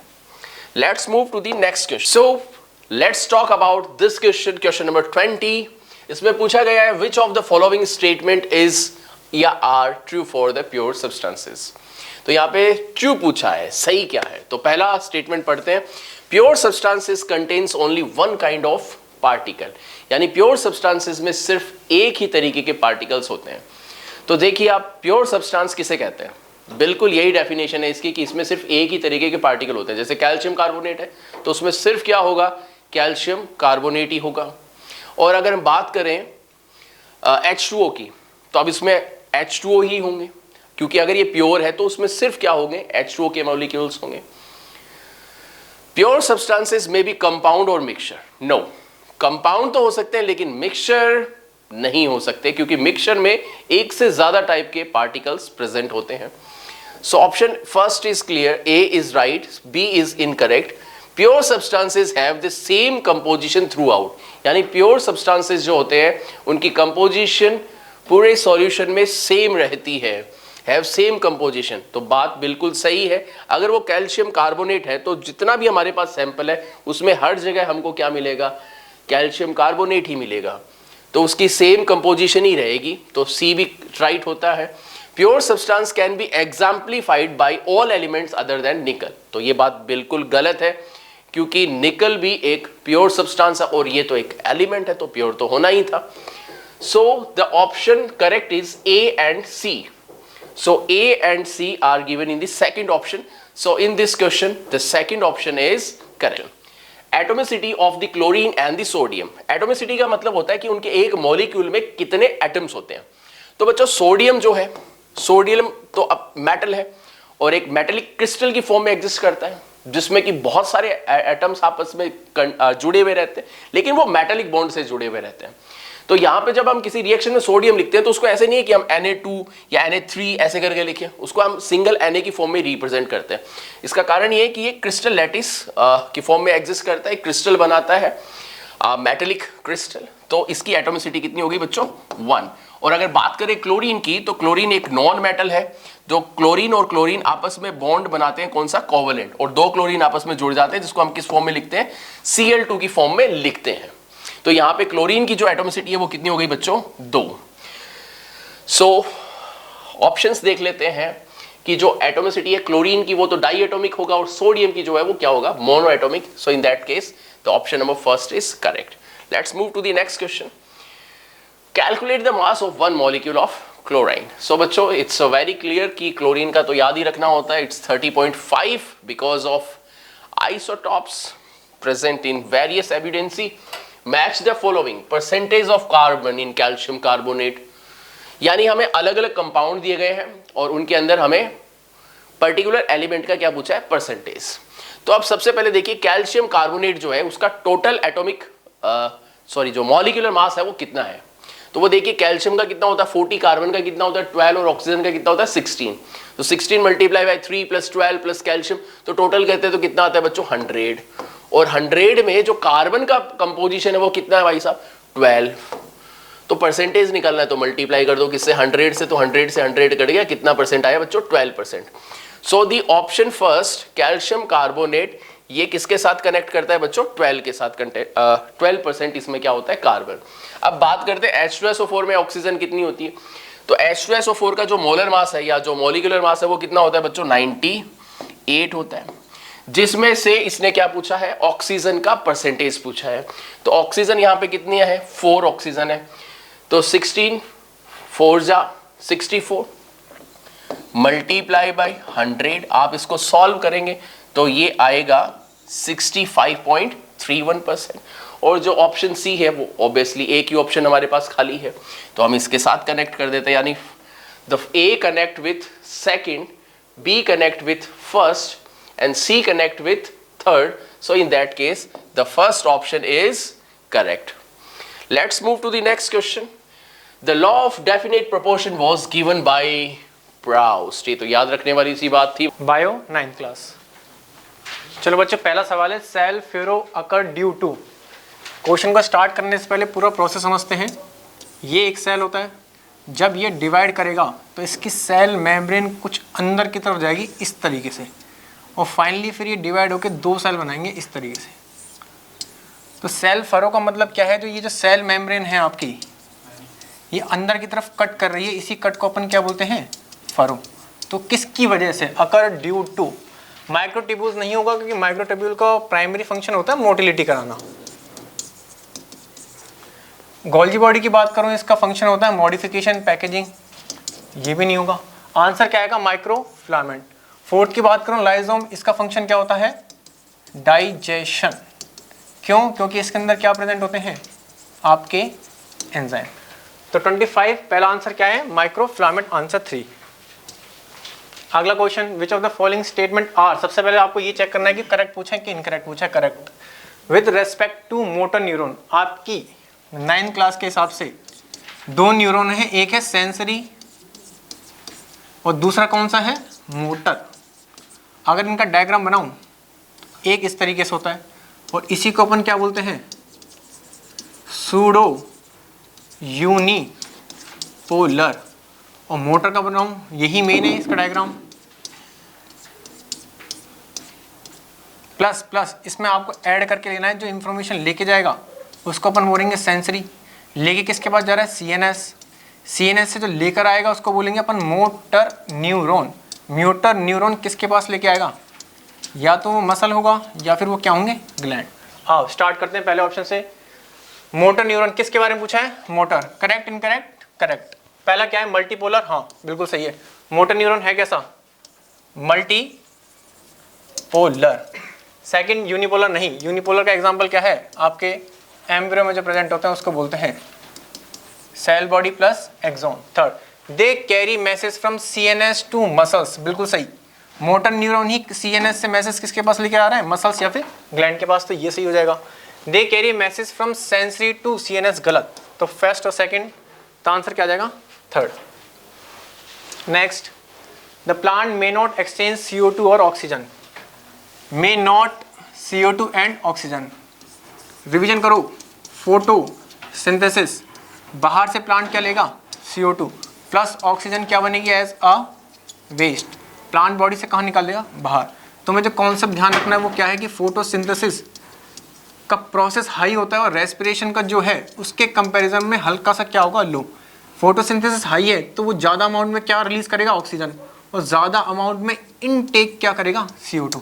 तो सवाल क्या पूछ रहा है कि मे नॉट एक्सचेंज, एक्सचेंज नहीं करेगा। इसका मतलब फोटोसिंथेसिस किसके प्रेजेंस में होगी, सनलाइट। तो सनलाइट डिम, डिम कम होती है। यहाँ पे इंग्लिश का वर्ड आ रहा है एक, ट्वाइलाइट। ट्वाइलाइट का मतलब डार्क, जहाँ पे सन की रेस हल्की सी क्या हो, कम। सन की रेस हल्की सी क्या हो, कम। सन की रेस अगर हल्की सी कम होगी तो फोटोसिंथेसिस भी कम हो जाएगी और रेस्पिरेशन भी क्या होगा, कम। जिसकी वजह से जितनी CO2 वो लेगा या रिलीज करेगा उसी को यूज कर लेगा, और रेस्पिरेशन में जितनी भी CO2 निकलेगी वही यहाँ यूज हो जाएगी, और फोटोसिंथेसिस में जितनी ऑक्सीजन होगी वो कहाँ यूज हो जाएगी, रेस्पिरेशन में। तो कोई भी एक्सचेंज नहीं होगा, कब, during twilight. Next, which of the following statement is wrong. There some tissue in plant that divide throughout the life, बिल्कुल सही है, meristematic. Intercalary meristem seen in some plant, some plant कौन किसकी बात कर रहा है वो, monocot. Next, parenchyma show also provide mechanical support. Mechanical support कौन प्रोवाइड करेगा, कोलेनकाइमा। कोलेनकाइमा कैसा है, लिविंग। और मैकेनिकल स्ट्रेंथ की बात करूं तो वो कौन प्रोवाइड करेगा, स्क्लेरेनकाइमा, और वो कैसा है, नॉन लिविंग। तो मैकेनिकल सपोर्ट और मैकेनिकल स्ट्रेंथ कोलेनकाइमा स्क्लेरेनकाइमा के लिए आते हैं, पेरेन्काइमा के लिए नहीं आते, तो यही गलत हो गया। अगला, cell growth in animal is more uniform, बिल्कुल सही है, because there is no such demarcation. Demarcation मतलब कोई डिफरेंस नहीं होगा एज सच। जितना आपका हाथ होगा लेफ्ट वाला उतना ही आपका इक्वल किसके होगा, राइट वाले के। ये इसका मोर यूनिफॉर्म का मतलब। Next, osmosis is a special case of diffusion through. Osmosis है क्या, सेल ड्रॉ करूं, सेल में ये क्या है, इसकी सेल मेम्ब्रेन। और सेल होता कैसा है, लिविंग। वाटर अंदर जाएगा from high concentration to low concentration. अब वर्ड क्या आ रहा है, ऑस्मोसिस। ऑस्मोसिस सिर्फ किस में होगा, लिविंग। मेम्ब्रेन जो यूज होती है उसी को क्या बोलते हैं, सेल मेम्ब्रेन। पहला है सेमी परमेबल, दूसरा है सेलेक्टिवली, थर्ड है परमेबल मेम्ब्रेन और फोर्थ है चैनल। ये दो तो नहीं होंगे। कंफ्यूजन, सेलेक्टिवली का मतलब क्या होता है, जिसमें सॉल्वेंट भी मूव करता है प्लस क्या मूव करेगा, सॉल्यूट। लेकिन सॉल्यूट कौन सा मूव करेगा, जो यूजफुल होगा। और यहीं पे कौन सा वर्ड आ रहा है, सेमी। सेमी का मतलब सिर्फ क्या होता है, ओनली क्या मूव करेगा, सॉल्वेंट। हालांकि आंसर सेमी आना चाहिए क्योंकि सिर्फ सॉल्वेंट ही मूव करता है ऑस्मोसिस में। ऑस्मोसिस लिविंग सेल मेम्ब्रेन और सिर्फ क्या मूव करेगा, सॉल्वेंट। लेकिन आप अपनी एनसीईआरटी चेक करोगे पेज नंबर 60 पे लेफ्ट हैंड साइड पे ये गिवन है कि osmosis is a special case, diffusion अगर होता है थ्रू सेलेक्टिवली परमेबल मेम्ब्रेन। किसके, अकॉर्डिंग टू एनसीईआरटी। अगर सेलेक्टिवली वर्ड ना गिवन हो तो आएगा semi. Statements is incorrect, SER का डिटॉक्सिफिकेशन सही है। Service channel to transfer material, protein भी कराएगा प्लस लिपिड कराएगा, एनसीईआरटी ने स्पेशली प्रोटीन बोल रहा है, ये भी टिक है। द क्लोरोफिल फोटोसिंथेसिस प्रोकैरियोटिक, ये मेम्ब्रेन होती है इस तरीके से, सेल मेम्ब्रेन, ये इनफोल्ड जाती है इस तरीके से और अलग टूट जाती है इस तरीके से, ये कंटेन करती है पिगमेंट, इसी को बोलते हैं क्रोमैटोफोर। और ये क्रोमैटोफोर कैसा होता है? Membrane bound. एक्सेप्शन है किसका? प्रोकैरियोटिक का, जो मेम्ब्रेन बाउंड होता है और जिसका नाम क्या है? क्रोमैटोफोर। क्या कंटेन कर रहा है? पिगमेंट। ये भी सही है, ये भी सही है, ये भी सही है। Living with the primitive, primitive नहीं आएगा, इंप्रूव्ड आएगा वर्ड। पेज नंबर 58 पे चेक कर देना, बॉक्स पे लिखा हुआ है इंप्रूव्ड वर्ड। प्रिमिटिव किसने यूज करा था? Robert Hooke. Next, which of one is correctly label? A देखोगे, सीव क्या है? प्लेट। बी कंडक्शन करेगा, सीव ट्यूब। सीव ट्यूब का बेस्ट फ्रेंड, सीव ट्यूब का बेस्ट फ्रेंड का नाम क्या है? Companion cell. तो जस्ट साइड में ना, तो ये क्या हो जाएगा? Companion cell. और इसके जस्ट साइड में ये क्या होगा? Phloem parenchyma. एनसीईआरटी का ही डायग्राम है ये, तो C option phloem parenchyma correct. Next, matrix of cartilage, sugar and protein, NCERT में गिवन है बच्चों ये। Cell wall is non living, cell wall present किस में होती है? प्लांट में। प्लांट को क्या चाहिए? प्रोटेक्शन। प्रोटेक्शन के लिए सेल वॉल क्या कर दी? डेड। सेल वॉल कैसी होती है? डेड। डेड क्यों? क्योंकि उसको क्या मिलेगा? प्रोटेक्शन। आओ, cell wall is non living, हाँ ठीक है भाई, सेल वॉल अगर डेड है तो नॉन लिविंग ही है वो। Cell wall is non living part of the cell, बिल्कुल सही है। रीजन रीजन रीजन रीजन क्या प्रोवाइड करेगा? Protection. It offer protection, definite shape and support. तो आंसर क्या आ जाएगा इसका? First. Next, most of the plant tissue, देखो प्लांट कांट मूव, और एनिमल क्या कर सकते हैं? मूव। अगर प्लांट मूव नहीं करेगा तो उसको सबसे पहले क्या चाहिए? प्रोटेक्शन। प्रोटेक्शन उसको कब मिलेगी? जब वो अपने मोस्टली सेल क्या कर लेगा? Dead. Most of the plant cell are dead, बिल्कुल सही। क्यों डेड है? कि वही क्या प्रोवाइड करेंगे? Mechanical strength more easily than the living ones, बिल्कुल सही है। तो आंसर इसका क्या आ जाएगा? फर्स्ट। स्टूडेंट, इसमें दो वर्ड गिवन है, एक वर्ड है ऑस्मोसिस, दूसरा है प्लाज्मोलाइसिस। ऑस्मोसिस मैंने आपको पहले बता चुका है। हाई कंसंट्रेशन से अपन कहाँ जाएंगे? लो कंसंट्रेशन में, through a selectively permeable membrane, इसी को अपन क्या बोलते हैं? ऑस्मोसिस। दूसरा प्लाज्मोलाइसिस, जब सेल मेम्ब्रेन या कंटेंट मूव करता है away from the cell wall, ये क्या हो गई आपकी? सेल वॉल, और ये क्या है आपकी? Cell membrane. Move away from the cell wall, इसी को अपन क्या बोलते हैं? Plasmolysis. Word, to make them understand the concept better, the teacher asks them to study the effect of given solution on a specific plant cell. आपको ध्यान रखना, plant cell, plant cell का मतलब वहां पे सेल वॉल मेंशन होगी। They place the plant material in a given solution and study the pattern of movement of water for about 2 hour. कितने घंटे? 2 hour. It was observed that there was no net movement. No net movement का मतलब क्या है? Isotonic solution की बात कर रहा है वो। किसकी? Isotonic solution. No net movement of during this period from the cell into a solution और vice versa, which of the following condition must be true in the given solution. इसके लिए पहले आपको एक कॉन्सेप्ट समझना पड़ेगा।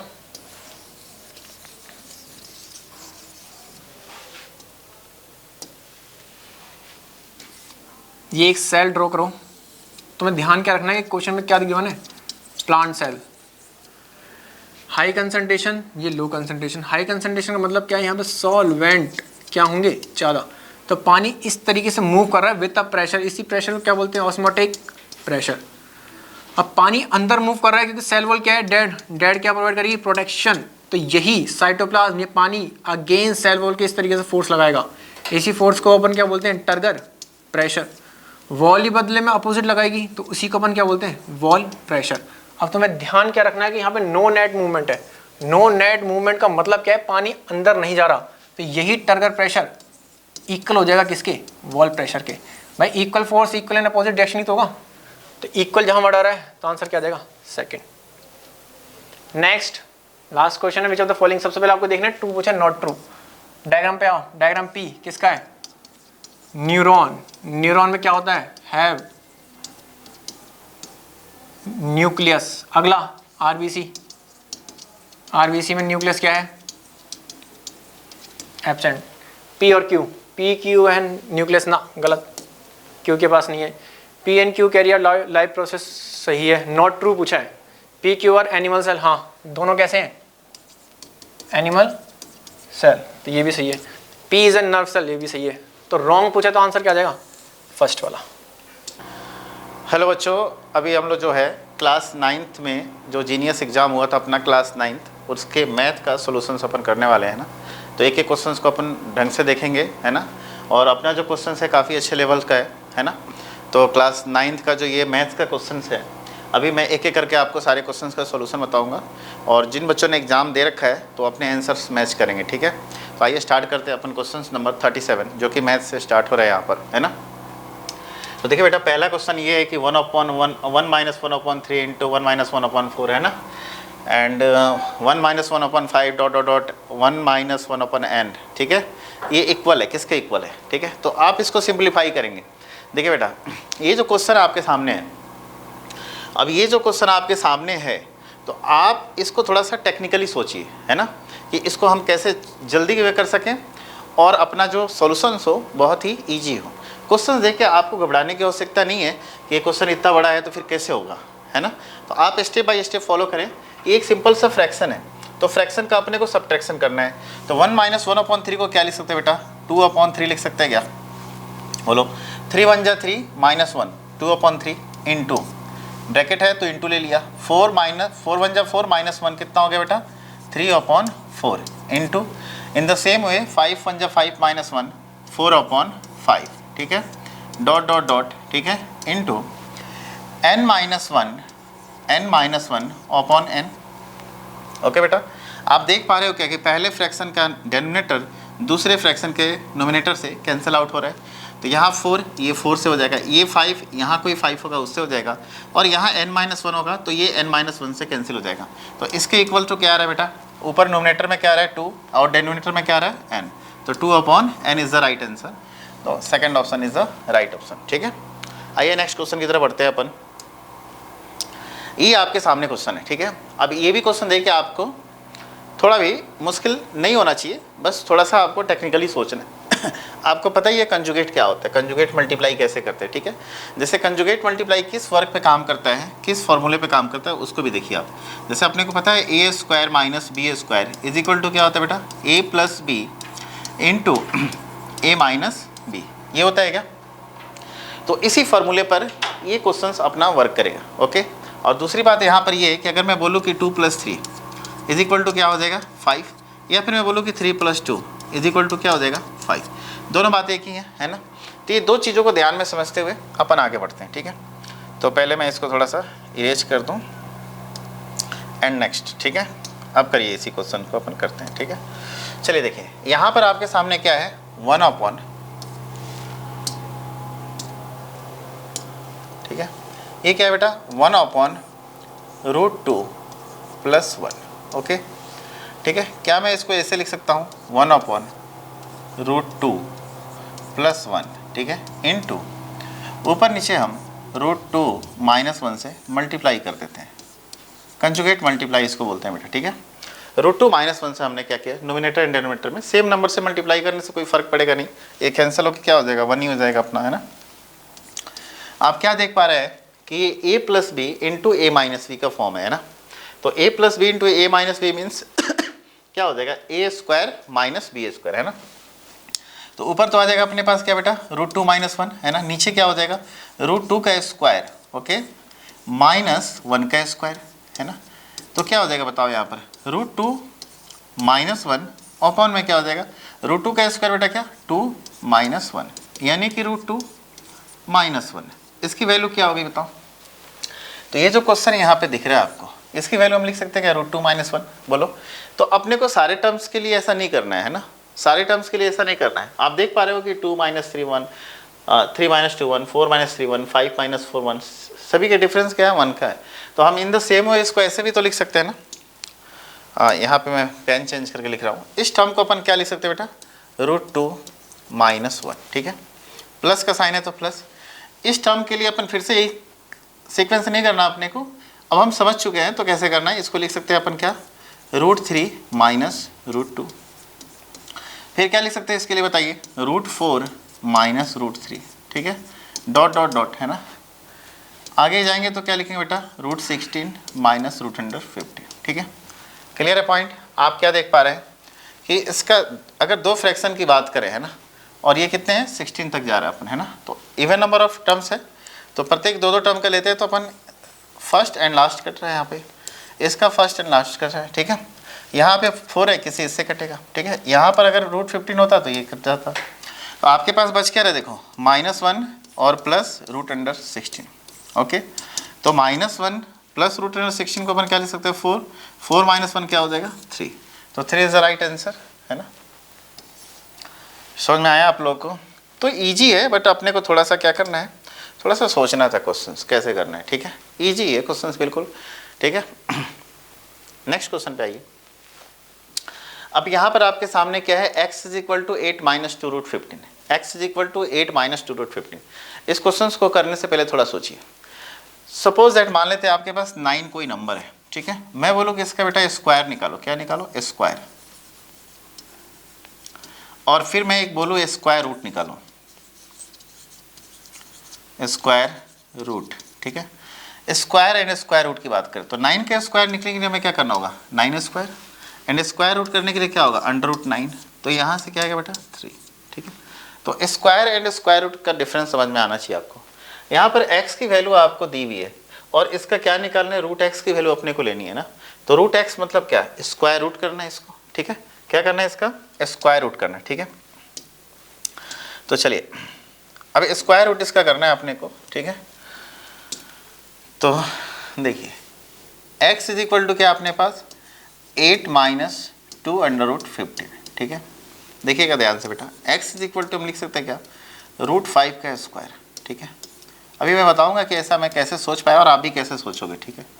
√3 का स्क्वायर, ठीक है, -2 × √5 × √3 जो गिवन है उसको हमने इस तरीके से चेंज कर लिया। सोचो एक बार के लिए आखिर हमने ऐसा क्यों किया। तो ये देखिए दो टर्म है और हमें निकालना क्या है, स्क्वायर रूट निकालना है। या तो ये a + b का होल स्क्वायर होगा या फिर a - b का होल स्क्वायर होगा, ठीक है। ऐसे ही हो सकता है।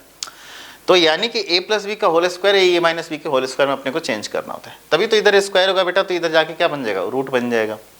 तो ये जो आपके पास 2 से जो टर्म मल्टीप्लाई है, तो आप चाहे a + b का होल स्क्वायर करो या a - b का होल स्क्वायर करो, फॉर्मूला क्या होता है, a² + b²। अगर प्लस होता है तो +2ab और माइनस होता है तो -2ab, ठीक है। दोनों में 2 आता है क्या, तो बिल्कुल यहाँ पर भी 2 आया है, ठीक है।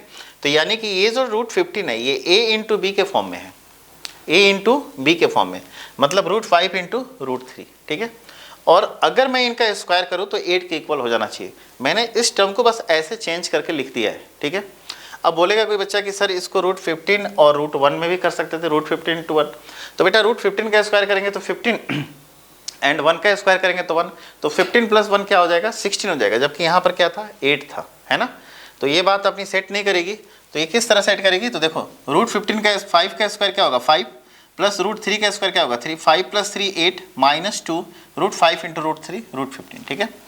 तो देखिए दैट इम्प्लाई अपन x = क्या ले सकते हैं, √5 यानी a² + b² -2ab, तो यानी a - b का क्या हो रहा है, होल स्क्वायर हो रहा है क्या, ये स्क्वायर इधर आके रूट बन जाएगा। तो √x = क्या होगा बताओ, √5 - √3, ओके, √5 - √3, ठीक है। अब अपन क्या करते हैं, क्वेश्चंस करते हैं। क्वेश्चन √x की वैल्यू आ गई अपने पास, तो यहाँ से √x की वैल्यू हमने लिख दी क्या, √5 - √3, ओके, प्लस 2/√5 - √3। फिर से यहाँ बेटा कंजुगेट मल्टीप्लाई करेंगे, √5 प्लस √3 से नोमिनेटर एंड डेनोमिनेटर में, ठीक है। Root under 5 plus root under 3, ठीक है। आप क्या देख पा रहे हो, a minus B into A plus B, यानी A square minus B square हो रहा है क्या, तो रूट 5 का स्क्वायर 5 एंड माइनस रूट 3 का स्क्वायर 3, तो 5 माइनस 3 2, यानी इससे ये कैंसिल हो गया क्या बेटा, हो गया क्या। तो आपके पास बच क्या रहा है बताओ, रूट 5 माइनस रूट 3 है ना, plus root 5 plus root 3, okay, plus और minus cancel, root 5 plus root 5 क्या हो जाएगा, 2 root 5, 2 root 5 is the right answer, okay. चलिए नेक्स्ट क्वेश्चन पे आइए आप लोग। नेक्स्ट क्वेश्चन क्या है, अब आपको इस पॉलिनोमियल की डिग्री फाइंड करनी है, ठीक है, डिग्री ऑफ दिस पॉलिनोमियल। यहाँ पर अपने पास क्या है, मैं जैसा देख पा रहा हूँ एक्स क्यूबिक रूट के अंदर है ना, तो अपन इसको लिख सकते हैं X to power 3 and whole power 1/3, ठीक है, into X to power -2 and whole power क्या बेटा 1/2 प्लस 7, ठीक है, ओके। तो आप देख पा रहे होंगे 3 से 3 कैंसिल एंड ये 2 से 2 कैंसिल, तो x into X to power -1 plus 7, आपको पता है जब बेस सेम होता है तो पावर ऐड हो जाता है, यानी x टू पावर क्या हो जाएगा 0 प्लस 7, है ना। तो कह रहा है क्या यहाँ पर, इस पॉलिनोमियल की डिग्री क्या होगी बेटा, इस पॉलिनोमियल की डिग्री क्या होगी 0, क्या होगी 0, ओके, समझ में आ गया क्या। नेक्स्ट क्वेश्चन आइए आप लोग, कह रहा है क्या यहाँ, फाइंड द कंडीशन है ना which must be satisfied by the coefficient of the polynomial fx is equal to x cube minus px square plus qx minus r when the sum of its two zeros is 0, sum of its two zeros is 0। ये बेटा cubic polynomial है, cubic polynomial मतलब इसकी degree 3 है, 3 है, तो ये cubic polynomial हो गया, ठीक है। अब इसके अगर क्यूबिक पॉलिनोमियल है, ठीक है, तो इसके रूट्स भी कितने होंगे 3 होंगे, ठीक है। तो मान लेते हैं सपोज दैट इसके मैक्सिमम रूट्स बेटा 3 हो सकते हैं ना, मिनिमम 2 भी हो सकता है, मतलब 2 1 भी हो सकता है, बट मैक्सिमम क्या जाएगा 3 जाएगा, ओके। तो हम मान लेते हैं इसके 3 रूट्स है ना, कौन कौन से, अल्फ़ा बीटा एंड गामा, ठीक है। तो आपको पता है कि सम ऑफ रूट्स क्या होता है -b/a, तो alpha plus beta plus gamma is equal to minus into -p/1, ठीक है, क्योंकि a की जगह क्या है 1 है। अब आपसे क्वेश्चन ये कह रहा है कि इसकी सम ऑफ इट्स 2 zeros इज 0। अब दो रूट्स का सम जो है बेटा 0 है, हो सकता है ये 5 और -5 हो जाए तो भी 0 हो जाएगा ना, कुछ भी हो सकता है, दोनों 0 भी हो सकता है maybe, but according to question कह रहा है कि दो रूट्स का सम क्या बेटा 0 है, यानी कि अपन बोल सकते हैं क्या 0 plus gamma is equal to क्या होगा p, ओके, यानी गामा की वैल्यू यहाँ से क्या आ गई बेटा, gamma is equal to p आ गई, ठीक है। आप क्या देख पा रहे हो कि गामा एक रूट है ना, जिसकी वैल्यू p है, ओके, इट मीन्स p इस गिवन पॉलिनोमियल fx को सेटिस्फाइड करना चाहिए। तो चलिए x की जगह अपन p यहाँ पुट कर लेते हैं, तो pq, ओके, माइनस अगर बेटा x की जगह p डालेंगे तो p स्क्वायर इंटू p क्या हो जाएगा pq हो जाएगा, तो pq प्लस pq है ना माइनस r और इज इक्वल टू 0, क्योंकि इसका रूट p है, गामा है और गामा की वैल्यू p है, तो p इस पॉलिनोमियल में डालने से ये इक्वल टू 0 के हो जाएगा क्या, तो ये इससे कैंसिल हो जाएगा ना। तो P Q is equal to क्या है अपने पास आर, ठीक है, तो P Q is equal to R किधर अपने पास, P Q is equal to R is the right answer, okay.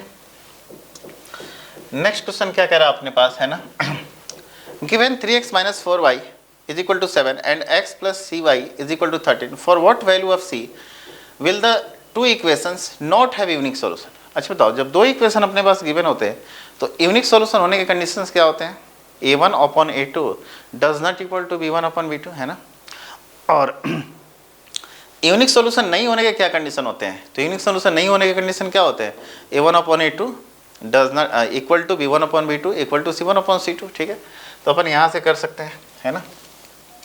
तो a1 की जगह क्या है बेटा 3, तो 3/1 इज इक्वल टू b1 की जगह क्या है -4/c, है ना। तो यहाँ से c की वैल्यू क्या आ जाएगी बताओ, c की वैल्यू आ जाएगी -4/3, ठीक है। तो c की वैल्यू आ गई -4/3। नेक्स्ट क्वेश्चन कह रहा है कि I am 3 times as old as my son, I am 3 times as old as my son, 5 years later I shall be 2.5 times, 2.5 times, ठीक है, 5 years later, ठीक है, 2.5 times as old as my son, how old am I and how old is my son, ठीक है। अब देखिए ऐसे question जब भी आपके पास आते हैं, है ना, तो सॉल्व भी कर सकते हैं अपन, बट दो तरीके से इसको देखेंगे। पहले तो बाई ऑप्शंस देख लो आप इसको, है ना। जैसे कह रहा है कि अभी जो है आई एम 3 टाइम्स, अगर मैं 3 गुना हूँ अपने बेटे से, मेरी एज मेरे बेटे से कितनी है, 3 गुनी है, ठीक है। तो आप ऑप्शन में देखो कि क्या अगर मेरी एज ये है और मेरे बेटे की एज ये है, तो क्या ये इसकी 3 गुनी है, नहीं है। क्या इसकी ये 3 गुनी है, नहीं है। क्या ये इसकी 3 गुनी है, नहीं है। तो एक ही ऑप्शन आपके सामने करेक्ट दिख रहा है। तो जब आप एग्जाम देते हो तो बहुत तरीके से सोचना होता है ना आपको हर तरीके से सोचना होता है, ऑप्शंस भी देखने होते हैं। अगर कोई क्वेश्चन ऑप्शंस के थ्रू होते हैं तो उन्हें वैसे करके आपको, क्योंकि वहाँ पे टाइम भी सेव करना होता है ना, टाइम के अंदर सारे काम करने होते हैं ना, सारे क्वेश्चंस करने होते हैं, ठीक है। तो अगर ये क्वेश्चन अगर अपन देखने के साथ ही, अगर ऑप्शन देखने के साथ ही 10 सेकंड में 5 सेकंड में हो रहा है ना, तो हम वैसे कर लेंगे। अदरवाइज अगर आप क्वेश्चन करना चाहते हो तो यहाँ पे देख लेते हैं अपन, ठीक है। अब अकॉर्डिंग टू क्वेश्चन अगर बात करें, I am 3 times as old as my son, है ना। अगर मैं अपने आप एज को, फादर की एज को एफ मान लूँ और सन की एज को एस मान लूँ, तो फादर और सन के एज में अगर रिलेशन देखा जाए, अगर फादर की एज को हमने एक्स मान लिया, सन की एज को सपोज एट एक्स माना, तो फादर की एज कितनी हो जाएगी, 3x, है ना। 5 years लेटर, मतलब आज से 5 साल बाद, है ना। तो 5 साल बाद फादर की एज कितनी हो जाएगी, 3x + 5, है ना। और उनके बेटे की एज कितनी हो जाएगी, x + 5, क्योंकि दोनों की एज x बढ़ेगी। ऐसा थोड़ी है कि मेरी एज बढ़ेगी और मेरे बेटे की एज नहीं बढ़ेगी, दोनों की एज बढ़ेंगी, ठीक है। कितने साल, 5 साल। तो अकॉर्डिंग टू क्वेश्चन, आज से 5 साल बाद आई शैल बी 2.5 टाइम्स। 2.5 टाइम्स मतलब क्या हो गया, 2.5 मतलब 2 to the 4 and 5/2, यही हो गया क्या। तो कह रहा है कि आज से 5 साल बाद जो मेरी एज है मेरे बेटे से कितनी हो जाएगी, 2.5 गुनी हो जाएगी, है ना। तो 2.5 गुनी होने का मतलब क्या है, मेरी जो ये एज है मेरे बेटे की एज की 2.5 गुनी है, यानी कि 5/2। मेरी बेटे की एज ये है, उसमें मैं 5/2 से मल्टीप्लाई करूँगा तो मेरी एज के इक्वल आ जाएगा। क्रॉस मल्टीप्लाई करो यहाँ से, 6x प्लस क्या हो जाएगा बेटा, 10 = 5x प्लस कितना हो जाएगा, 25, है ना। इसको इधर लेके आते हैं तो x = कितना हो जाएगा बताओ, 15। तो मैंने अपनी मेरे बेटे की एज x मानी थी जो कि 15 हो गई, और मेरी एज कितनी हो जाएगी, 15 3 जा 45, है ना। तो देखो दोनों तरीके से हमने इस क्वेश्चन को सॉल्व कर लिया, ऑप्शंस के थ्रू भी एंड अपने सॉल्यूशंस भी किए इसका, ठीक है। ये क्वेश्चन है कि the point on the Y axis which is equidistance from this and this, है ना। आपको पता है कि वाई एक्सिस पे अगर हम कोई पॉइंट लेट करते हैं, वाई एक्सिस पे अगर हम कोई पॉइंट लेट करते हैं तो उसका एक्स कोऑर्डिनेट 0 होता है क्या, उसका एक्स कोऑर्डिनेट क्या होता है, 0 होता है। तो वाई एक्सिस पे हमने कोई पॉइंट लेट किया, ठीक है, तो उसका एक्स कोऑर्डिनेट क्या हो रहा है, the point on the Y axis 0 and हमने मान लिया y, ओके 0 हमने क्या मान लिया, y, ठीक है। हमने वाई एक्सिस पे एक पॉइंट मान लिया। कह रहा है कि इसका जो पॉइंट है ना, ये जो है आपके सामने 2 पॉइंट A, तो -5 and 2 कहीं इधर होगा, -5 and -2, ये थर्ड क्वाड्रेंट में आ जाएगा, है ना। तो कह रहा है कि इस पॉइंट से और एक पॉइंट इधर है कोई, सपोज दैट 3 and 2, ओके। तो 3 and 2 ये पॉइंट बेटा A है और ये पॉइंट क्या है, B है ना। तो इन दोनों के बीच का डिस्टेंस क्या है, इक्वी डिस्टेंस, मतलब इक्वल डिस्टेंस, है ना। तो अपने को क्या निकालना है, ये कोऑर्डिनेट यानी 0 एंड y की वैल्यू निकालनी है, ठीक है। तो डिस्टेंस फार्मूला आप सभी को पता है, x1 - x2 का होल स्क्वायर। चलो डिस्टेंस फार्मूला यूज करते हैं, √0 -5 क्या हो जाएगा, 5 का स्क्वायर, है ना, प्लस y -2 यानी कि y + 2 का होल स्क्वायर, ठीक है, y + 2 का whole square is equal to √, okay. इन दोनों के बीच का डिस्टेंस निकालो, यानी 3 - 0 या 0 - 3 करो तो -3, तो -3 का स्क्वायर प्लस y - 2 का whole square. Both side squaring करेंगे बेटा तो रूट से रूट कैंसिल हो जाएगा, है ना। तो 5 का स्क्वायर 25 प्लस ये y + 2 का होल स्क्वायर होगा तो क्या हो जाएगा, y² प्लस क्या हो जाएगा बेटा, 4 + 4y, है ना, इज इक्वल टू -3 का स्क्वायर करेंगे तो 9 प्लस y का स्क्वायर, है ना, प्लस आपके सामने क्या हो जाएगा बताओ, 4 - 4y, ठीक है। देखो y² से तो y² कैंसिल हो जाएगा, ठीक है, ओके। अब देखो यहाँ पर अपन क्या करते हैं, -4y को इधर लेके आते हैं और बाकी को उधर लेके चले जाते हैं ना। तो माइनस कितना हो जाएगा, -4, देखो 4 से भी ये 4 कैंसिल होगा क्या, है ना। तो -8y, ठीक है बेटा, इज इक्वल टू 9 - 25 - 16, है ना, कैंसिल हो जाएगा क्या अपने पास, है ना। तो इन y इज इक्वल टू क्या है अपने पास, 2। तो आपका आंसर क्या होना चाहिए बताओ। यहाँ पर देखिए ये गया तो -16, सॉरी ये +8 हो जाएगा, यहाँ पर ये +8 होगा ये यहाँ पर, ठीक है। तो ये y इज इक्वल टू क्या हो जाएगा -2, ठीक है। तो y की वैल्यू क्या हो जाएगी -2, यानी कि 0 and -2 is the right answer, ठीक है। नेक्स्ट क्वेश्चन आइए, कह रहा है if 3 points this and this are vertices of, ये कैसे ट्रायंगल के वर्टिसेस है, ठीक है। आपके सामने है isosceles triangle, equilateral triangle, right angle triangle and none of this, है ना। तो सबसे पहले कोई बात नहीं, एक ट्रायंगल आप यहाँ पे क्रिएट कीजिए। पॉइंट ये अपने पास क्या है -2, -2, ठीक है। सेकंड पॉइंट क्या है 8 एंड -2 एंड थर्ड पॉइंट क्या है -4, -3, ठीक है। चलिए अपन डिस्टेंस फार्मूला यूज करते हैं ना, तो डिस्टेंस फार्मूला करते हैं तो 8 - -2 यानी 10 √10, तो 10 का स्क्वायर बेटा 100 प्लस -2 -2 यानी -4 का स्क्वायर करेंगे तो 16 यानी कितना हो जाएगा √116, ठीक है।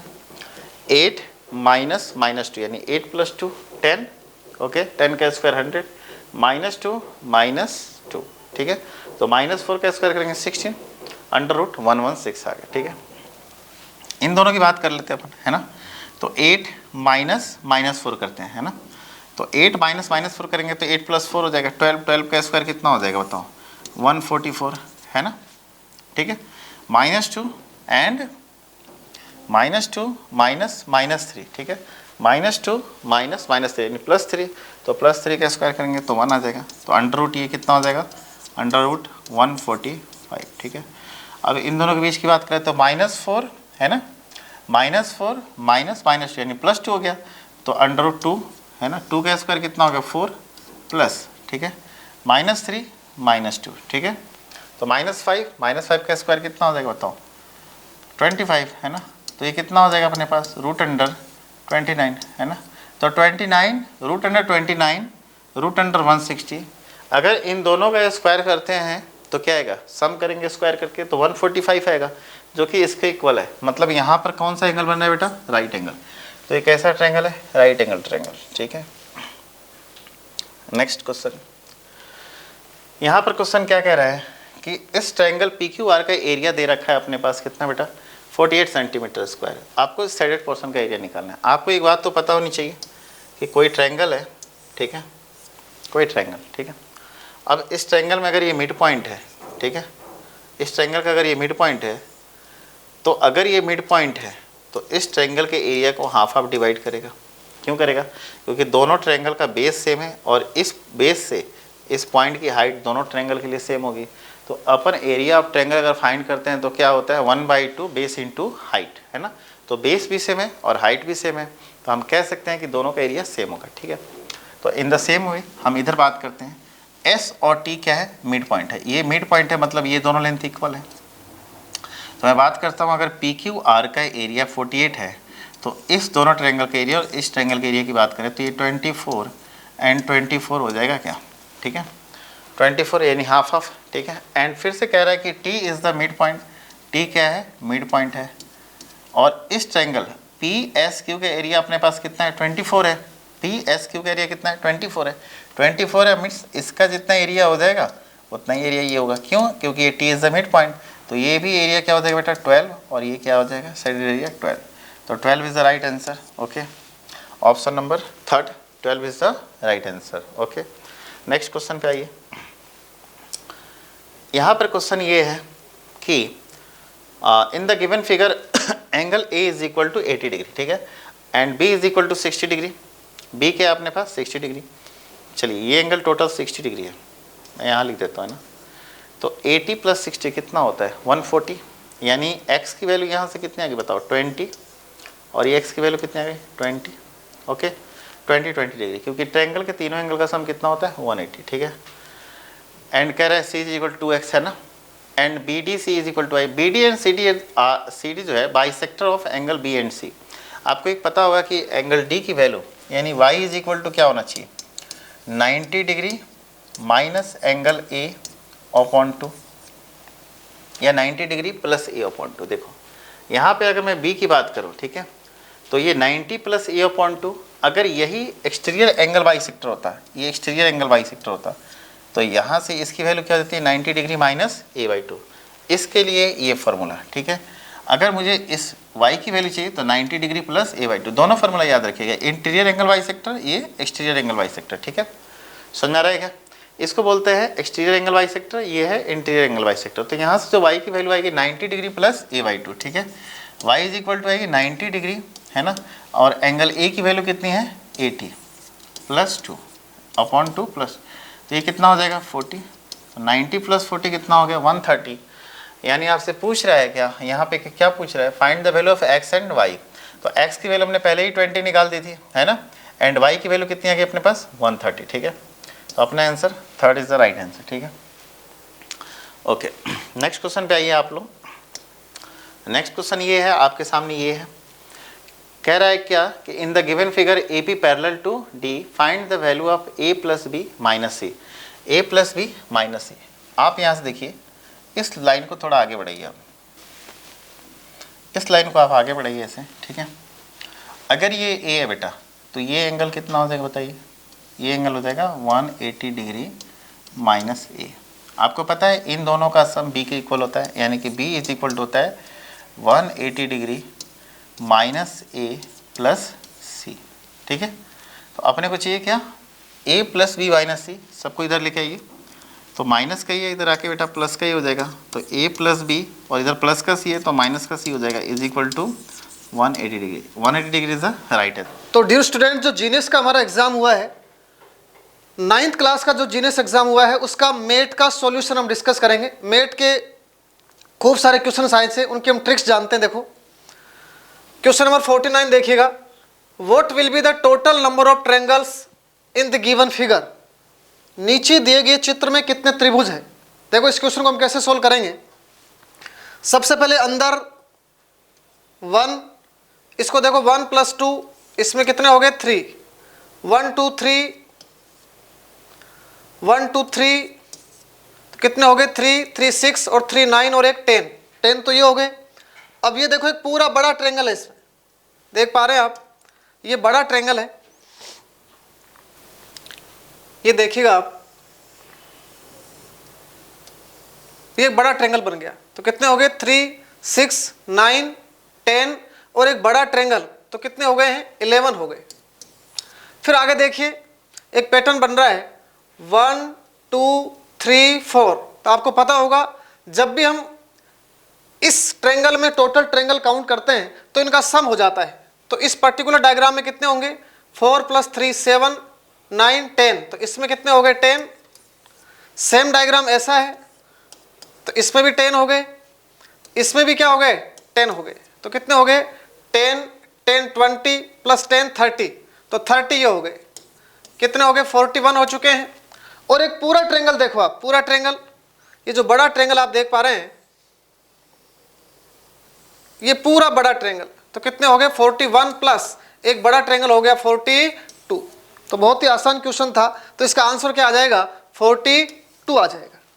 नेक्स्ट क्वेश्चन देखिए, ये डाइस का क्वेश्चन है, which digit will appear on the face opposite to the face with number 3। सतह 3 के विपरीत फलक पर कौन सा अंक होगा। तो ऐसे क्वेश्चन हम देखो कैसे सोल्व करते हैं। इसमें क्या लिखा हुआ है 2 4 5, इस डाइस में क्या लिखा हुआ है 1 2 3। तो हम क्या करेंगे, दोनों डाइस में जो एक नंबर कॉमन है उसको सेलेक्ट करेंगे। तो बताओ इसमें एक नंबर कॉमन कौन सा है। ध्यान से देखेंगे इसमें 2 है जो दोनों में कॉमन मिल गया। तो इसकी ट्रिक क्या होती है, कॉमन नंबर 2 है तो जो कॉमन नंबर होता है उसके अकॉर्डिंग हम क्लॉकवाइज डायरेक्शन में रोटेट करेंगे। देखो 2 के बाद में क्लॉकवाइज घूम जाएंगे ऐसे, 2 के बाद आएगा 5 और 5 के बाद क्या आएगा 4 आ जाएगा। सेम यही कंसेप्ट हम किस में लगाएंगे, इस डाइस में लगाएंगे। कॉमन के नीचे हम कॉमन लिखेंगे, तो 2 के बाद में 3 1, तो 2 के बाद में आ गया 3 1। अब देखो 4 के अपोजिट में 1 होगा, 5 के अपोजिट में 3 होगा, और 2 के अपोजिट में क्या होगा, जो नंबर बच गया, तो कौन सा नंबर बच गया 1 आ गया, 3 आ गया, 4 आ गया, 5 आ गया, तो कौन सा बच गया 6। हमें क्या पूछा है कि 3 के अपोजिट में क्या होगा। तो आप देख पा रहे हैं 3 के अपोजिट में क्या आ रहा है 5 आ रहा है, तो इसका आंसर सही क्या होगा 5। नेक्स्ट क्वेश्चन देखिए, विच answer figure will complete the pattern in the question figure. निम्नलिखित दी गई उत्तर आकृतियों में से कौन सी प्रश्न आकृति को पूरा करती है। तो ऐसे क्वेश्चन तो बहुत आसान होते हैं। देखो हमें पैटर्न को कंप्लीट करना होता है। इसको कंप्लीट करने के लिए हम क्या करेंगे, देखो पहले हम ये लाइन ड्रॉ करेंगे। तो ऐसा किस में आ रहा है, देखो एक तो इसमें आ रहा है, एक इसमें आ रहा है, एक इसमें आ रहा है। अब ध्यान से समझिए, ये लाइन देखो कंप्लीट है, तो इस लाइन को मैं आगे बढ़ाऊंगा और इसको ऐसे मिला दूंगा। तो ये लाइन देखो थोड़ी सी टिल्ट है, तो इसमें टिल्ट है क्या, ये ऑप्शन नहीं होगा। इसमें टिल्ट है क्या, ये ऑप्शन नहीं होगा। तो संभावना बन गई या तो 2 होगा या 4 होगा। अब और देखो इसमें ध्यान से, तो अकॉर्डिंग टू दिस क्वेश्चन इसमें क्या हो गया, अब इसको भी यहां मिलाना होगा हमें, तो ये भी बनेगी। ये किस में है, सिर्फ ये देखो इसमें आ रही है, ये लाइन इसमें एक्स्ट्रा आ रही है, तो ये लाइन, तो ये ऑप्शन भी क्या हो गया, डिलीट हो गया। और इसके हिसाब से आंसर क्या आ जाएगा, 2 आ जाएगा। नेक्स्ट क्वेश्चन देखिए आप, सेम ऐसा ही क्वेश्चन है कि कौन सा ऑप्शन इसमें ऐसा है जो इस क्वेश्चन फिगर को कंप्लीट कर देगा। तो तरीका इसका सेम है, सबका मेथड सेम है। इसको कंप्लीट करते हैं, पहले थोड़ा सा पार्ट देखो। तो ऐसा किस में दिख रहा है, ऐसा बिल्कुल थोड़ा सा आर किस में दिख रहा है, इसमें तो है नहीं, ऑप्शन एलिमिनेट हो गया। इसमें यहां आना चाहिए, इसमें भी नहीं है, इसमें भी नहीं है। तो 3 ऑप्शन तो वैसे ही एलिमिनेट हो चुके हैं। तो कौन सा ऑप्शन बच गया, इसका राइट आंसर क्या होगा, 3 होगा। नेक्स्ट देखिए, ये एनालॉजी से पूछा गया क्वेश्चन है। देखो इसमें सबसे पहले लिखा हुआ 18। तो 18 का मतलब क्या है, 1 का क्यूब है, उसके बाद में 8 किसका क्यूब है, 2 का क्यूब है। तो हमें क्या देखना है, 1 और 2 के साथ में जो रिलेशन है, सेम वैसा ही रिलेशन हम आगे वाले डिजिट्स के साथ देखेंगे। तो पैटर्न आपके समझ में आ गया होगा, 1 का क्यूब और ये क्या है, 2 का क्यूब। आगे देखिए, ये 27 क्या है, ये 3 का क्यूब है। और हमें यहां पूछा है कि यहां कौन सा नंबर आएगा। तो 3 का क्यूब जस्ट आगे क्या होगा, 4 का क्यूब होगा। तो 4 का क्यूब हमारा आंसर होगा। 4 का क्यूब क्या होता है, 64। तो this is the right answer. Next देखिए,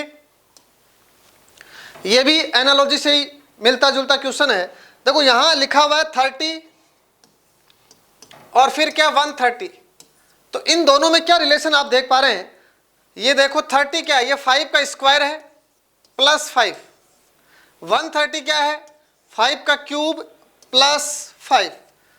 तो आपके पैटर्न समझ में आया होगा कि 30 है 5 का स्क्वायर प्लस 5, 130 है वो है 5 का क्यूब प्लस 5। सेम वैसा ही पैटर्न हम ऑप्शन में देखेंगे। तो आप देख पा रहे हैं, ये देखो पैटर्न ध्यान से, 42 क्या है, ये 6 का स्क्वायर प्लस 6 है। और आगे ये देखो 222, ये किस पैटर्न को फॉलो कर रहा है, 6 का क्यूब प्लस 6। तो सेम ऐसा का ऐसा पैटर्न किस में देख पा रहे हैं आप, 42, 222। तो third option is the right answer. Next question देखिए, ये सीटिंग अरेंजमेंट से क्वेश्चन आया है। Study the information carefully and answer the given questions. निम्नलिखित जानकारी को ध्यानपूर्वक पढ़ें और इन सवालों का जवाब दें। तो सबसे पहले हम इनको पढ़ लेते हैं। देखो, MOPRS, U and V are sitting in a straight line facing north, not necessarily in the same order। सबसे पहले क्वेश्चन ये कहना चाहता है कि कितने आदमी है, 1 2 3 4 5 6 7, ये 7 पर्सन है। इनका फेस किधर है, नॉर्थ में है। तो हम क्या करेंगे, ये 7 पर्सन है।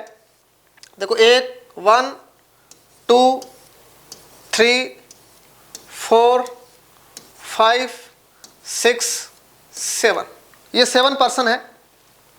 उसके बाद में पहली लाइन क्या कह रही है, देखो ओ सिट्स, देखो इनका फेस किधर है, नॉर्थ फेसिंग है ये। तो सबके मैंने एरो किधर बनाए, नॉर्थ में बनाए हैं। तो आपको एक बात इसमें ध्यान रखनी होती है कि जब भी पर्सन्स के फेस नॉर्थ साइड में होते हैं, तो इस तरफ जो भी हम डायरेक्शन लेते हैं, ये लेफ्ट डायरेक्शन होती है। और इस तरफ जो डायरेक्शन ली जाती है, उसको हम राइट डायरेक्शन से डिनोट करते हैं। अब आगे क्वेश्चन क्या कह रहा है, O sits 4 to the right of M। ये अभी कंप्लीट इंफॉर्मेशन नहीं है, हम आगे बढ़ते हैं। P is at the extreme left end of the line. तो ये कंप्लीट इंफॉर्मेशन है कि P है वो लेफ्ट एंड के ऊपर बैठा हुआ है, तो लेफ्ट एंड कौन सा, ये रहा, तो यहां पर कौन आ जाएगा, P आ जाएगा। अगली लाइन क्या कर रही है, U sits, अब इसको आगे बढ़ो, देखो P is at the extreme left end of the line, आगे लाइन क्या कहती है, there are 5 persons between P and V, P और V के बीच में 5 persons है, इसका मतलब V कहां पर आएगा, यहां, क्योंकि बीच में 5 persons होने चाहिए, 5 आदमी होने चाहिए, क्या बीच में 5 पर्सन है, 1 2 3 4 5, इसका मतलब ये लाइन हमने कंप्लीट कर दी कि P है वो लेफ्ट एंड पर है और P और V के बीच में 5 पर्सन सिचुएटेड है। आगे बढ़े, ये लाइन क्या कहती है, U sits third to the left of V, ये रहा V, तो V का लेफ्ट कौन सा, इधर थर्ड, तो फर्स्ट सेकंड थर्ड, तो V के थर्ड लेफ्ट में कौन आ जाएगा, U आ जाएगा।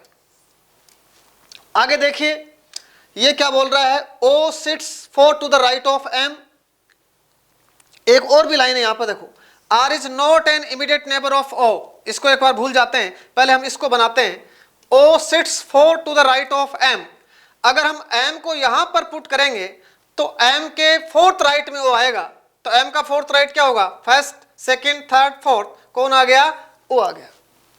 अब एक रेस्ट्रिक्शन है इसमें, प्रतिबंध है, क्या है कि R is not an immediate neighbor of O, तो O का नेबर कौन नहीं हो सकता, R, इसका मतलब O के पास में R नहीं आ सकता, तो O के पास में R नहीं आ सकता, तो R जाएगा कहां, R की मजबूरी है, R को कहां बैठना पड़ेगा, R की पोजीशन आएगी यहां।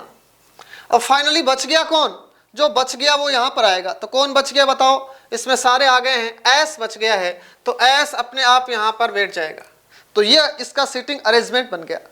तो इसमें कई सारे क्वेश्चंस है, देखो फर्स्ट क्वेश्चन तो क्या है कि M तथा S के मध्य कितने व्यक्ति बैठे हैं, how many person sit between M and S, तो ये रहा M और ये रहा S, M और S के बीच में कितने बताओ, R है और U है, तो कितने पर्सन बैठे हैं, 2, तो इसका आंसर क्या आ जाएगा, 2।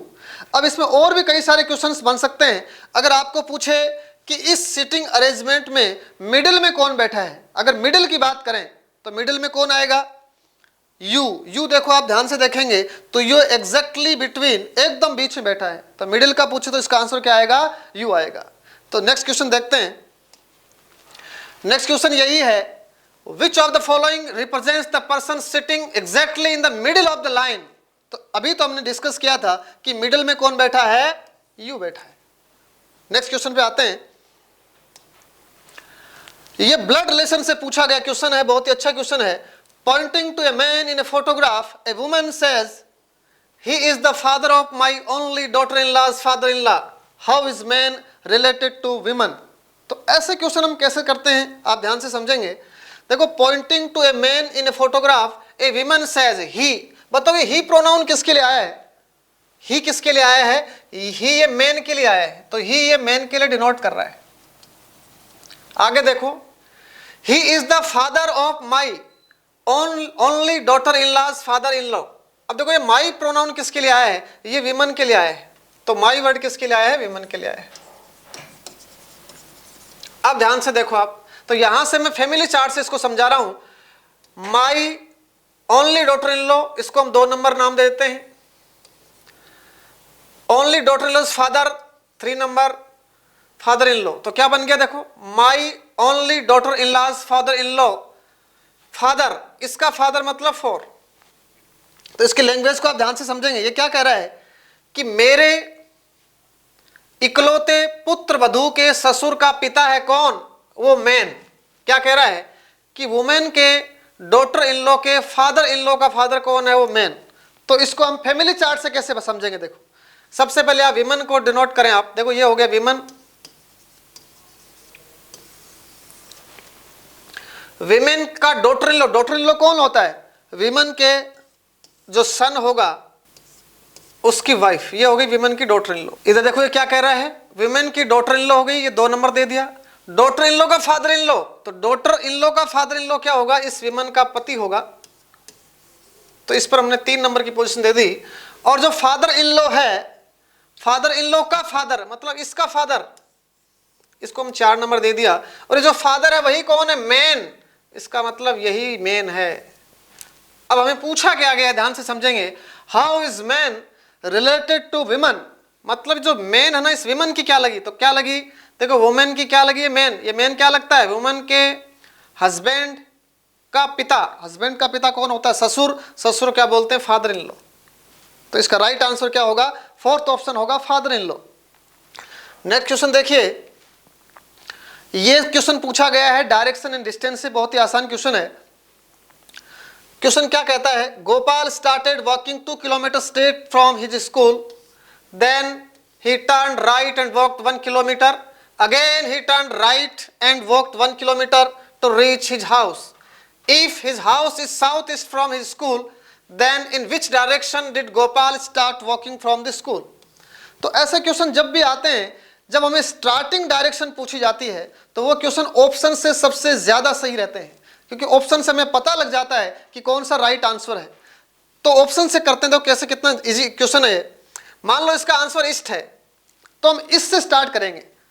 इसका मतलब क्या है, गोपाल स्टार्टेड वॉकिंग 2 किलोमीटर, किधर गया वो, ईस्ट में गया। मान लो ये स्कूल है, ध्यान से समझेंगे। सपोज करो ये स्कूल है, ये स्कूल से इसने चलना शुरू किया है और वो ईस्ट में गया, कितना गया बताओ, 1।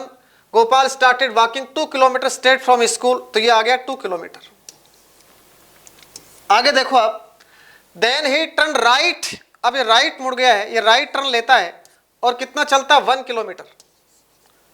Again he turn right and walk 1 kilometre, तो फिर से राइट आया और 1 किलोमीटर चल गया, और फिर इसका घर आ गया, तो ये इसका होम हो गया, एच को मतलब होम है।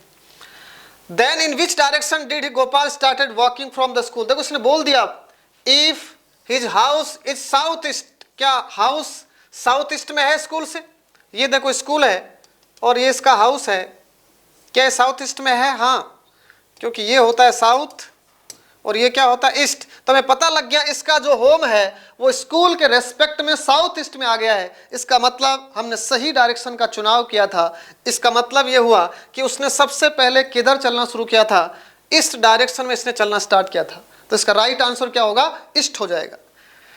नेक्स्ट क्वेश्चन देखिए, ये सीरीज का क्वेश्चन है, what will come in place of question mark in the following series. तो सीरीज में क्या करना होता है, सीरीज में बस लॉजिक ढूंढना होता है। तो ये सीरीज तो देखो बहुत आसान है। ये क्या है, मिक्स सीरीज है, इसमें 2 सीरीजें एक साथ चल रही है। मिक्स सीरीज कैसे है, देखो ये क्या है 17 के बाद क्या है, मैं चलो इधर लिख देता हूं, देखो ये 17 है, ये 98 है, ये 26 है, फिर क्वेश्चन मार्क है, 35 है और ये 80 है। तो 2 सीरीज इसमें कौन सी चल रही है, देखो एक तो ये 17, 26, 35। इस सीरीज में आप लॉजिक को देख पा रहे हैं, 17 + 9, 26 + 9। इसका मतलब इसमें ये जो सीरीज है उसमें हमें लॉजिक का पता करना है। तो इसमें हम लॉजिक का कैसे पता करेंगे, देखो 98 और 80 इसके बीच में कोई नंबर आएगा, तो 98 - 9 कितना आएगा, 89।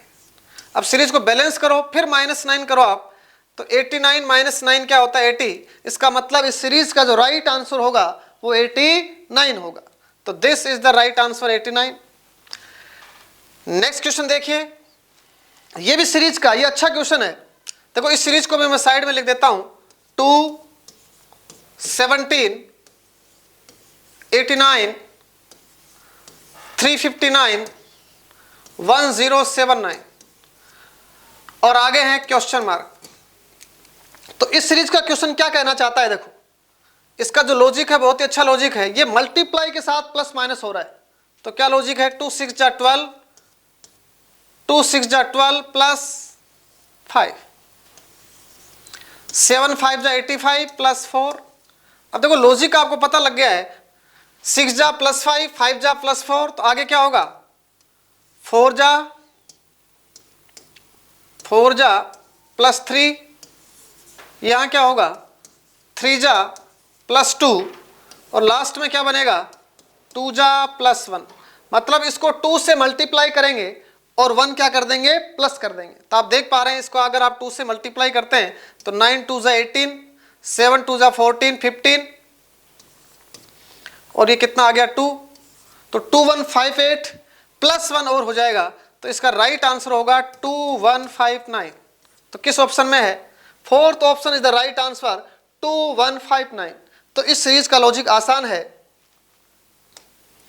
तो बस रीजनिंग के इतने ही क्वेश्चन थे, हमने बिल्कुल सिंपली मेथड से इसको सीखा।